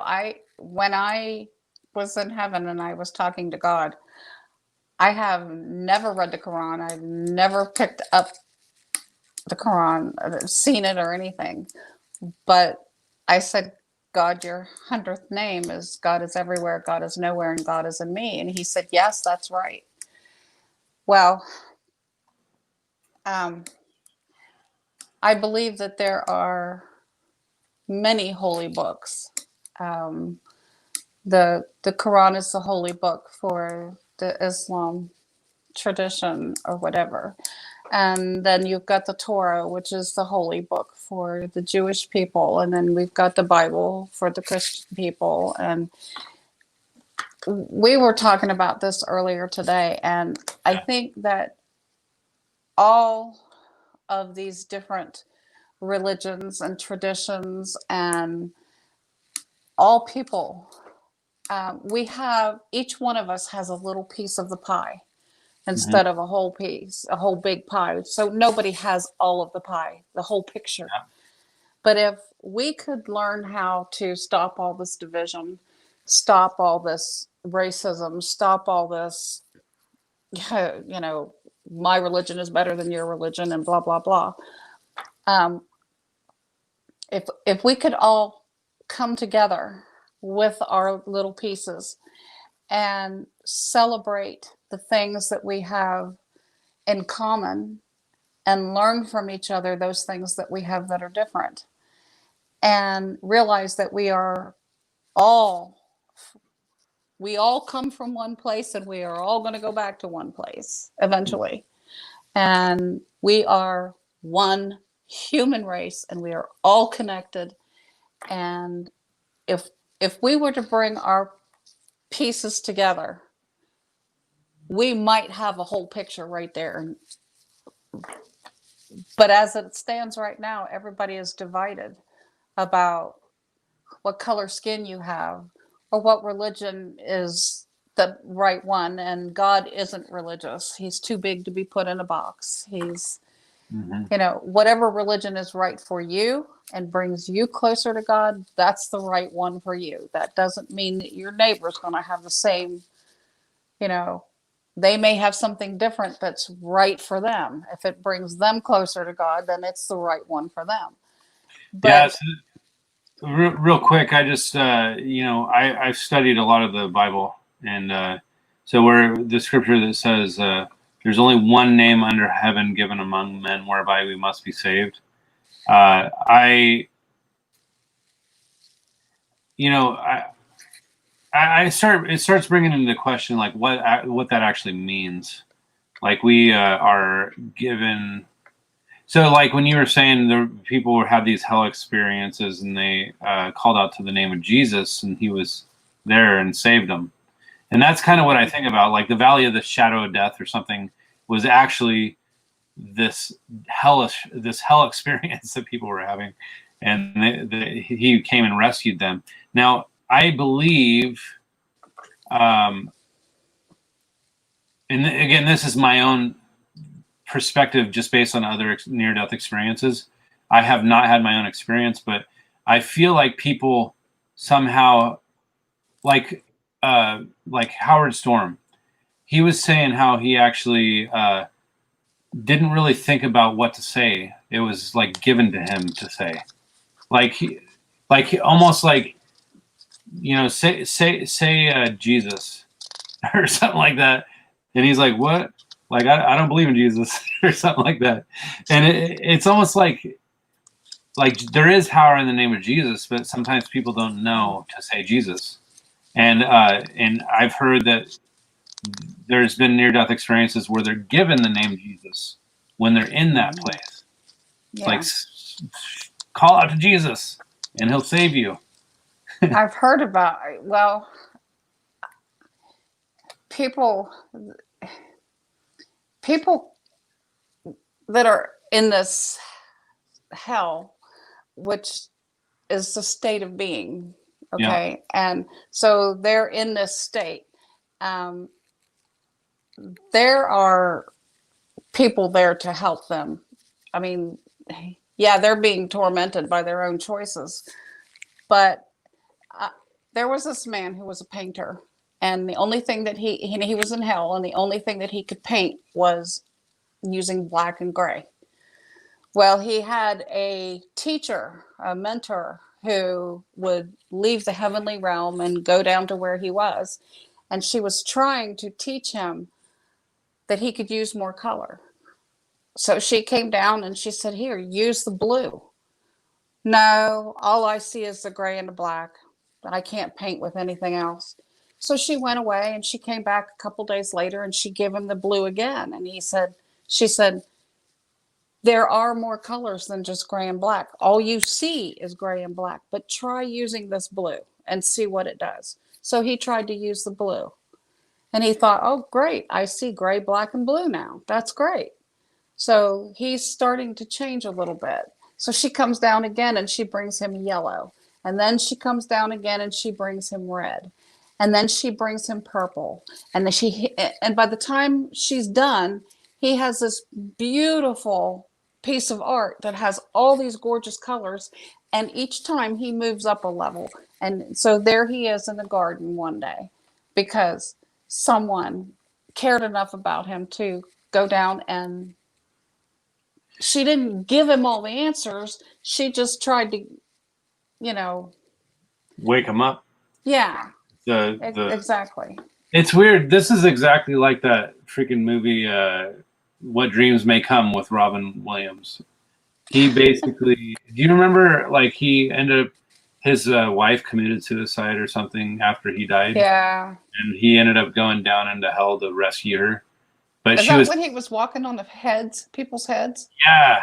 Okay, that's what I remember. I thought that was, Yeah, it's kind of creepy, but the bottom line is he ended up going down there so that he could help her remember him, and that they had.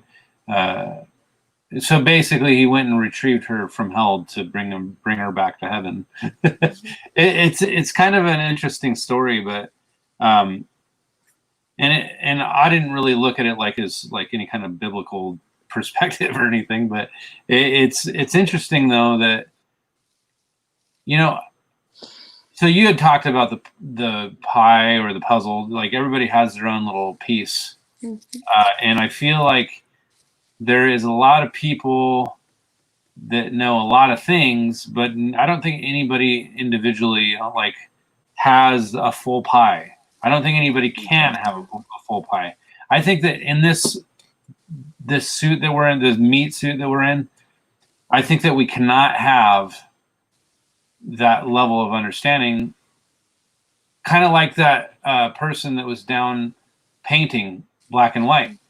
Like they didn't understand how to transcend that darkness that they were in, because like they were stuck in that level. And I'm starting to believe that there are different levels that we're trying to get up, and go up. And maybe Nirvana is the final level or whatever. But I don't know fully. But to be honest with you, I feel like I don't have the capacity, or anybody has the capacity, to fully grasp that. But I do feel like we have the capacity to love. I feel like we have the capacity to understand selflessness. And I think that that's kind of the gist of this training session. Yeah. If we can do that, we can save this world. Love, charity, compassion, understanding, anything but selfishness. The opposite of love is not hate, it's selfishness. And hatred is born out of selfishness. And if people can just get rid of that, we can save this world. But we have a choice. It doesn't have to be this way. We can change it. Yeah. A few people are making reference to the movie. I hated that movie. Sorry, guys. I understand. It was kind of creepy. Depressing.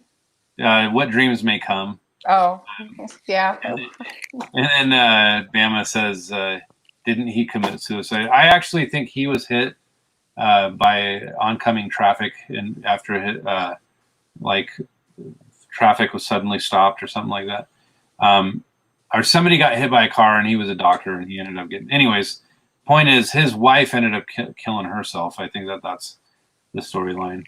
But anyways, I I feel like we've touched on a lot of really important topics, a lot of important things, and honestly, it's a journey. I don't think that we can really hone in on all the important stuff about all this, but I think that we should all be on that journey. I think we should all try to keep figuring things out. For me, the whole 4BZ truth thing, I feel like truth is an important thing for me to hone in on. I feel like there's a lot of deception in the world. Maybe this is me venturing into the darkness too much. I don't know. But I feel like, Jesus was very clear when he was saying, in Matthew 24, like when the disciples were like, hey, so what will be the sign of your coming and the end of the age? He says, watch out that no one deceives you. For many will come in my name saying, I am the Christ, and will deceive many. So I actually feel like if Jesus says, watch out for deception, well, I feel like maybe there's something to that. And I feel like it could be deceiving to say that Black lives don't matter. I mean, to act like you're superior to somebody else, that's a deception. Yeah, nobody is. We're all equal. Nobody is superior to anybody. And Black lives do matter, but so do red lives, and so do baby lives. And so, oh my gosh, yeah, that's actually something I said on one of the last shows I did.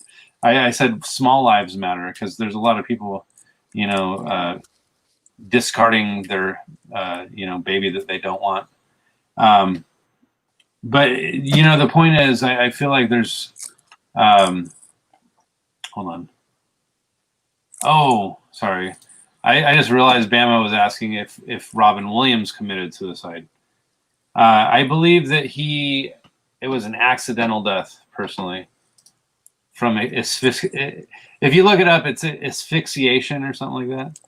I don't want to go into all the details about that, but so Sharon, you are the bomb diggity. thank you. So are you. I really appreciate the fact that you came on to contemplating the cosmos with me. We actually, I often, have that image of somebody like doing like smoking a joint or whatever. It's not necessarily my stance on reality, but I feel like as you're, getting deeper and trying to understand, I don't know if you can see the contemplating the cosmos. I don't have my glasses on. I can't see Anyways, there's a little sign. There's a sign behind me that says "Contemplating the Cosmos." Basically, I feel like I believe we should be on a path of trying to understand things, but I don't think that we should get sucked into the vain philosophies. I guess in the sense that it could be consuming. I don't think we should be consumed by any of this stuff. I think that there should be a balance. And so for anybody listening that often listens to my channels and hears my rants about all these different things, I still think that there needs to be a balance. And so when it comes to near-death experiences, I feel like people like you, Sharon, can actually say that, listen, I mean, I kind of have a little experience here. You should listen to what I have to say. I just put it out there, and if people want to hear what I have to say, that's fine. And if they don't, that's fine too. I don't fight about it. I just tell what I'd say is that it's my experiences, but it's God's story. And he gets the glory. And if it helps one person get closer to him, then it was worth it. Hey, by the way, this might be a good note to end on. Adriana asks, can you describe Jesus' face and body and the Heavenly Father? This is a good one to end on, I think. Okay. The first time I saw Jesus, I was 15. I was in the youth choir, and 4 other women saw him too. Nobody else in the choir did, just me and 4 other women. And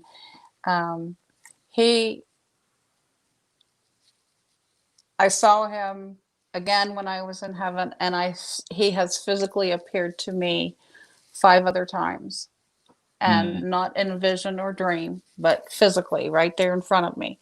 And he has always looked exactly the same every time. He might have on a robe one time and regular clothes on the rest of the time. Like But blue jeans and a flannel or yeah, something. when he visited me in the back of the church, he had a white button down shirt, Oh yeah. blue jeans and boots. And you talk about beautiful. Oh my gosh. He was radiant. He was so gorgeous. And of course, I'm a 15-year-old kid, right? And I'm sitting there, and he comes in, and he comes over next to me, and he says, "Where do I go to sit?" And my mouth was so dry, I couldn't answer him at all. But he was about 5'10", 5'11". He had a dark olive complexion. He had a close cut beard. He had beautiful brown eyes. He had very long hair, wavy hair, thick hair, way down his back. And he, when I looked deep into his eyes, even though his eyes were brown, I could see the blue that was in them. It was like looking into his soul, and his soul was so perfect and so pristine. It was like a brilliant blue sky. And when he smiled, he had he had dimples when he smiled. And he was, I mean, he looked like every time I saw him, he looked the same. But he had a very humble personality, a very gentle. You could look at him and see his strength, physical strength. You know, he was a carpenter back in that day. That's called the Stone Age. He would not have just did wood; he would have done stone too. But anyway, when he appeared to me, he looked like he did when he walked the earth. He was a Middle Eastern, you know, a guy, and but he was absolutely magnificently beautiful. And when he appeared in the church, because of what was happening to me at the time, I was questioning my own sanity, and I was going to commit suicide, and I didn't tell anybody. And what he said to me after he spoke to the 2 women in front of me, because I couldn't answer his question. So he asked them, and they told him where to go to sit. But what he said to me was, "What is happening to you is happening. You're not crazy. I love you. I'm with you. Don't be afraid." Now, nobody knew what I was planning to do. And for him to say those exact words, and also have 4 other people see him to confirm that I wasn't losing my mind, that he really was there, and they confirmed it. And we still, the one that's still alive, we talk about it now. And you know, he was beautiful. Now, when I was in heaven, and Jesus took me over to the wooded glen, when I saw God, he looked different. He didn't look the same as Jesus. Well, in a way, he had on a robe, and he was sitting on the log, and he was kind of drawing in the sand with a stick. And he had his hair was like to here, and it was curly, and it was black.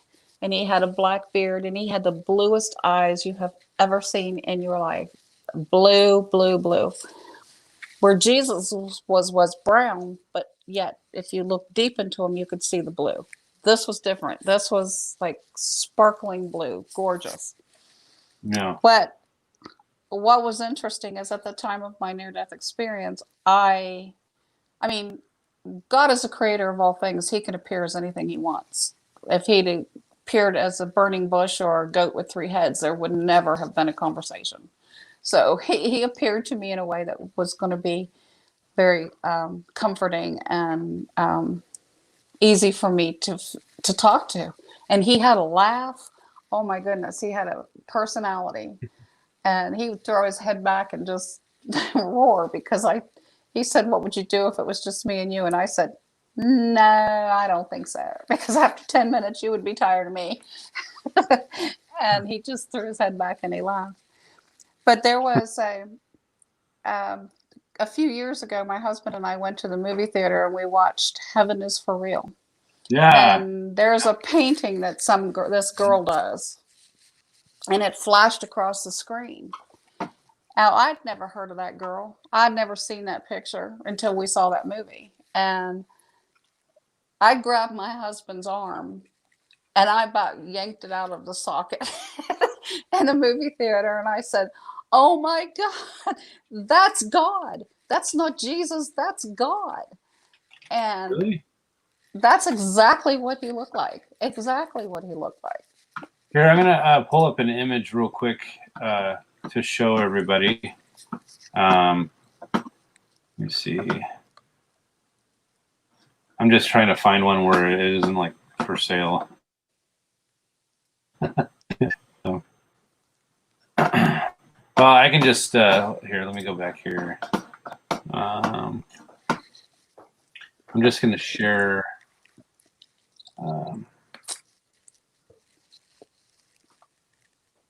Why am I up? Share screen. Yeah, share screen. Sorry.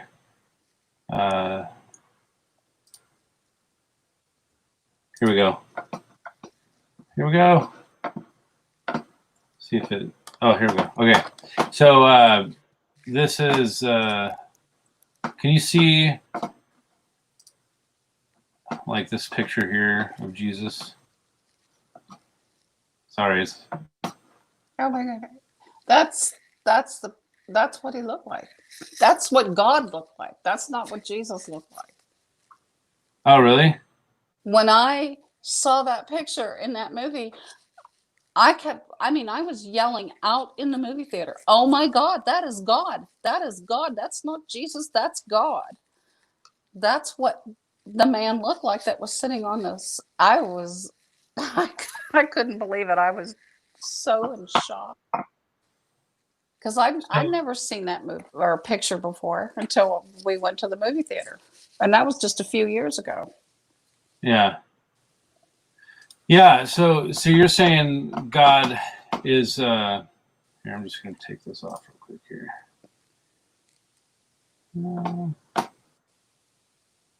Come on, go back to normal. Sorry, I'm trying to figure out this thing real quick.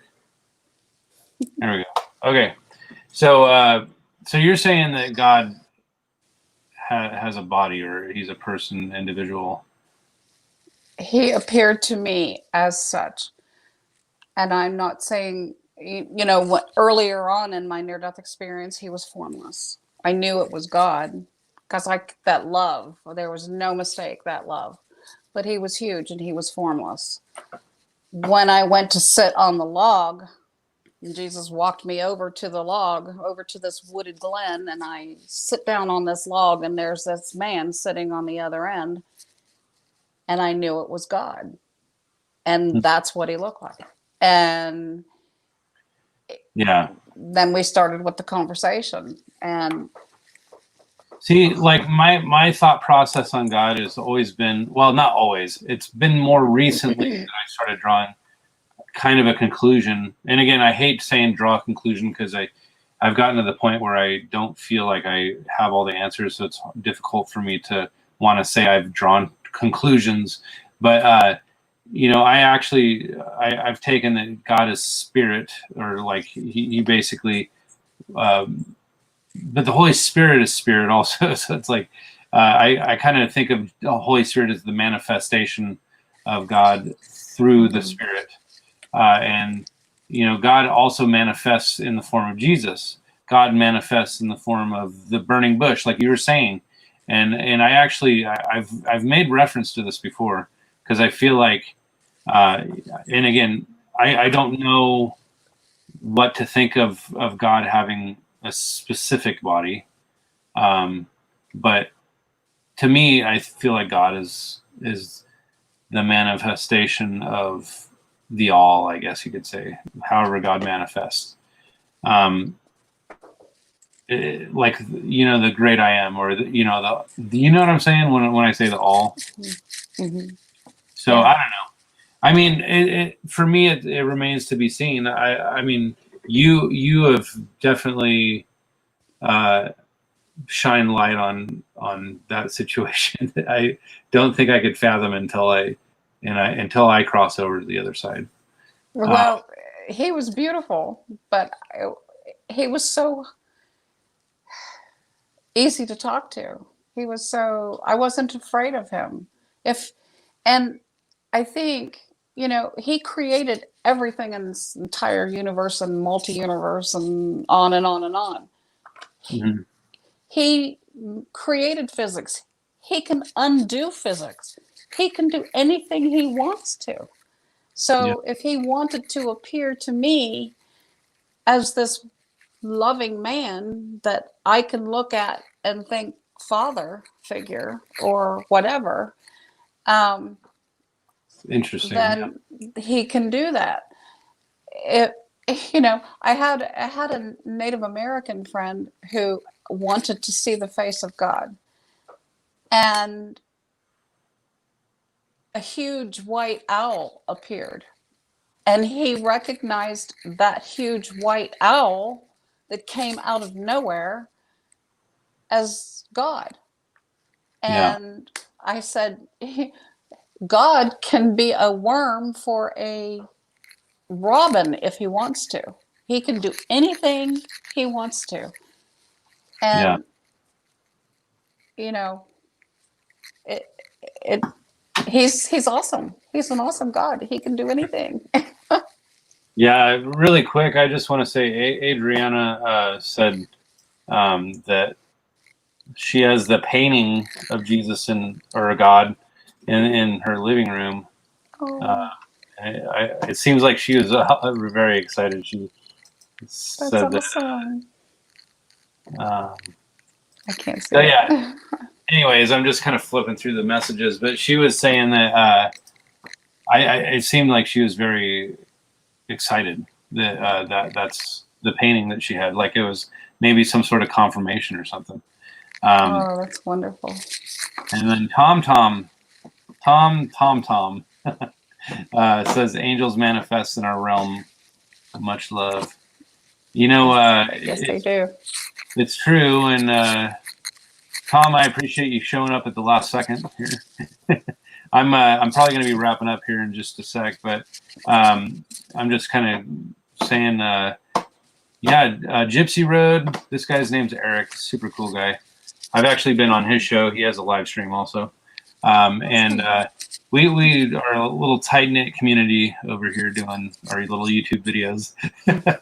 So, anyways, but yeah, Bama, another one that I talk to quite frequently. She stops in. And honestly, there's just, you know, there's just so much to touch on. And, you know, the fact that you stopped, it's like midnight over there now, and you're still talking to me. And she's in West Virginia, and she is in Eastern time. So, you know, some of these guys are like Eric. He's over in Seattle area, I think. And so it's still not too late over there. But yeah, so the point is, I love that everybody is still tracking where I'm going with this channel. And Sharon, you're a godsend. You're a blessing to me. I appreciate the fact that you came in and shared your story. I know we didn't get into as much as we could have, and we could probably still keep talking. We could talk for the next several hours. But I do have a wife that's watching TV without me right now, so. You should probably go to her. Yeah. So, anyways, for anybody else listening or hearing the playback, I appreciate you clicking the thumbs up on the video so we can get the word out there. If you haven't subscribed, subscribe to the channel. Blah, blah, blah, whatever. The whole YouTube spiel. So, Sharon, God bless you. I appreciate you stopping in. Don't get struck by lightning. Don't get struck by lightning again. No. I'm just kidding. If it happens, it happens, I guess. Thank you for having me. Yeah, you're welcome. We'll be talking here down the road too. You'll probably come back again, by the way. I'd love to. I'll have you back if that's all right. I'd love that. Thank you. Yeah. See you, David Wolf. Thanks again. Thanks, Eric. Thanks, Adriana. Let's make sure I got everybody here. I don't know if anybody else is still there, but there's a lot of people that probably have come and gone. But I think that we're going to wrap it up here, call it a night, and I'll let you get going to bed or whatever. So say hi to your husband again and have a good night. Okay. Okay. You say hi to your wife. Talk to you later. All right. See you, Sharon. Okay. Bye-bye. Thank you. Bye.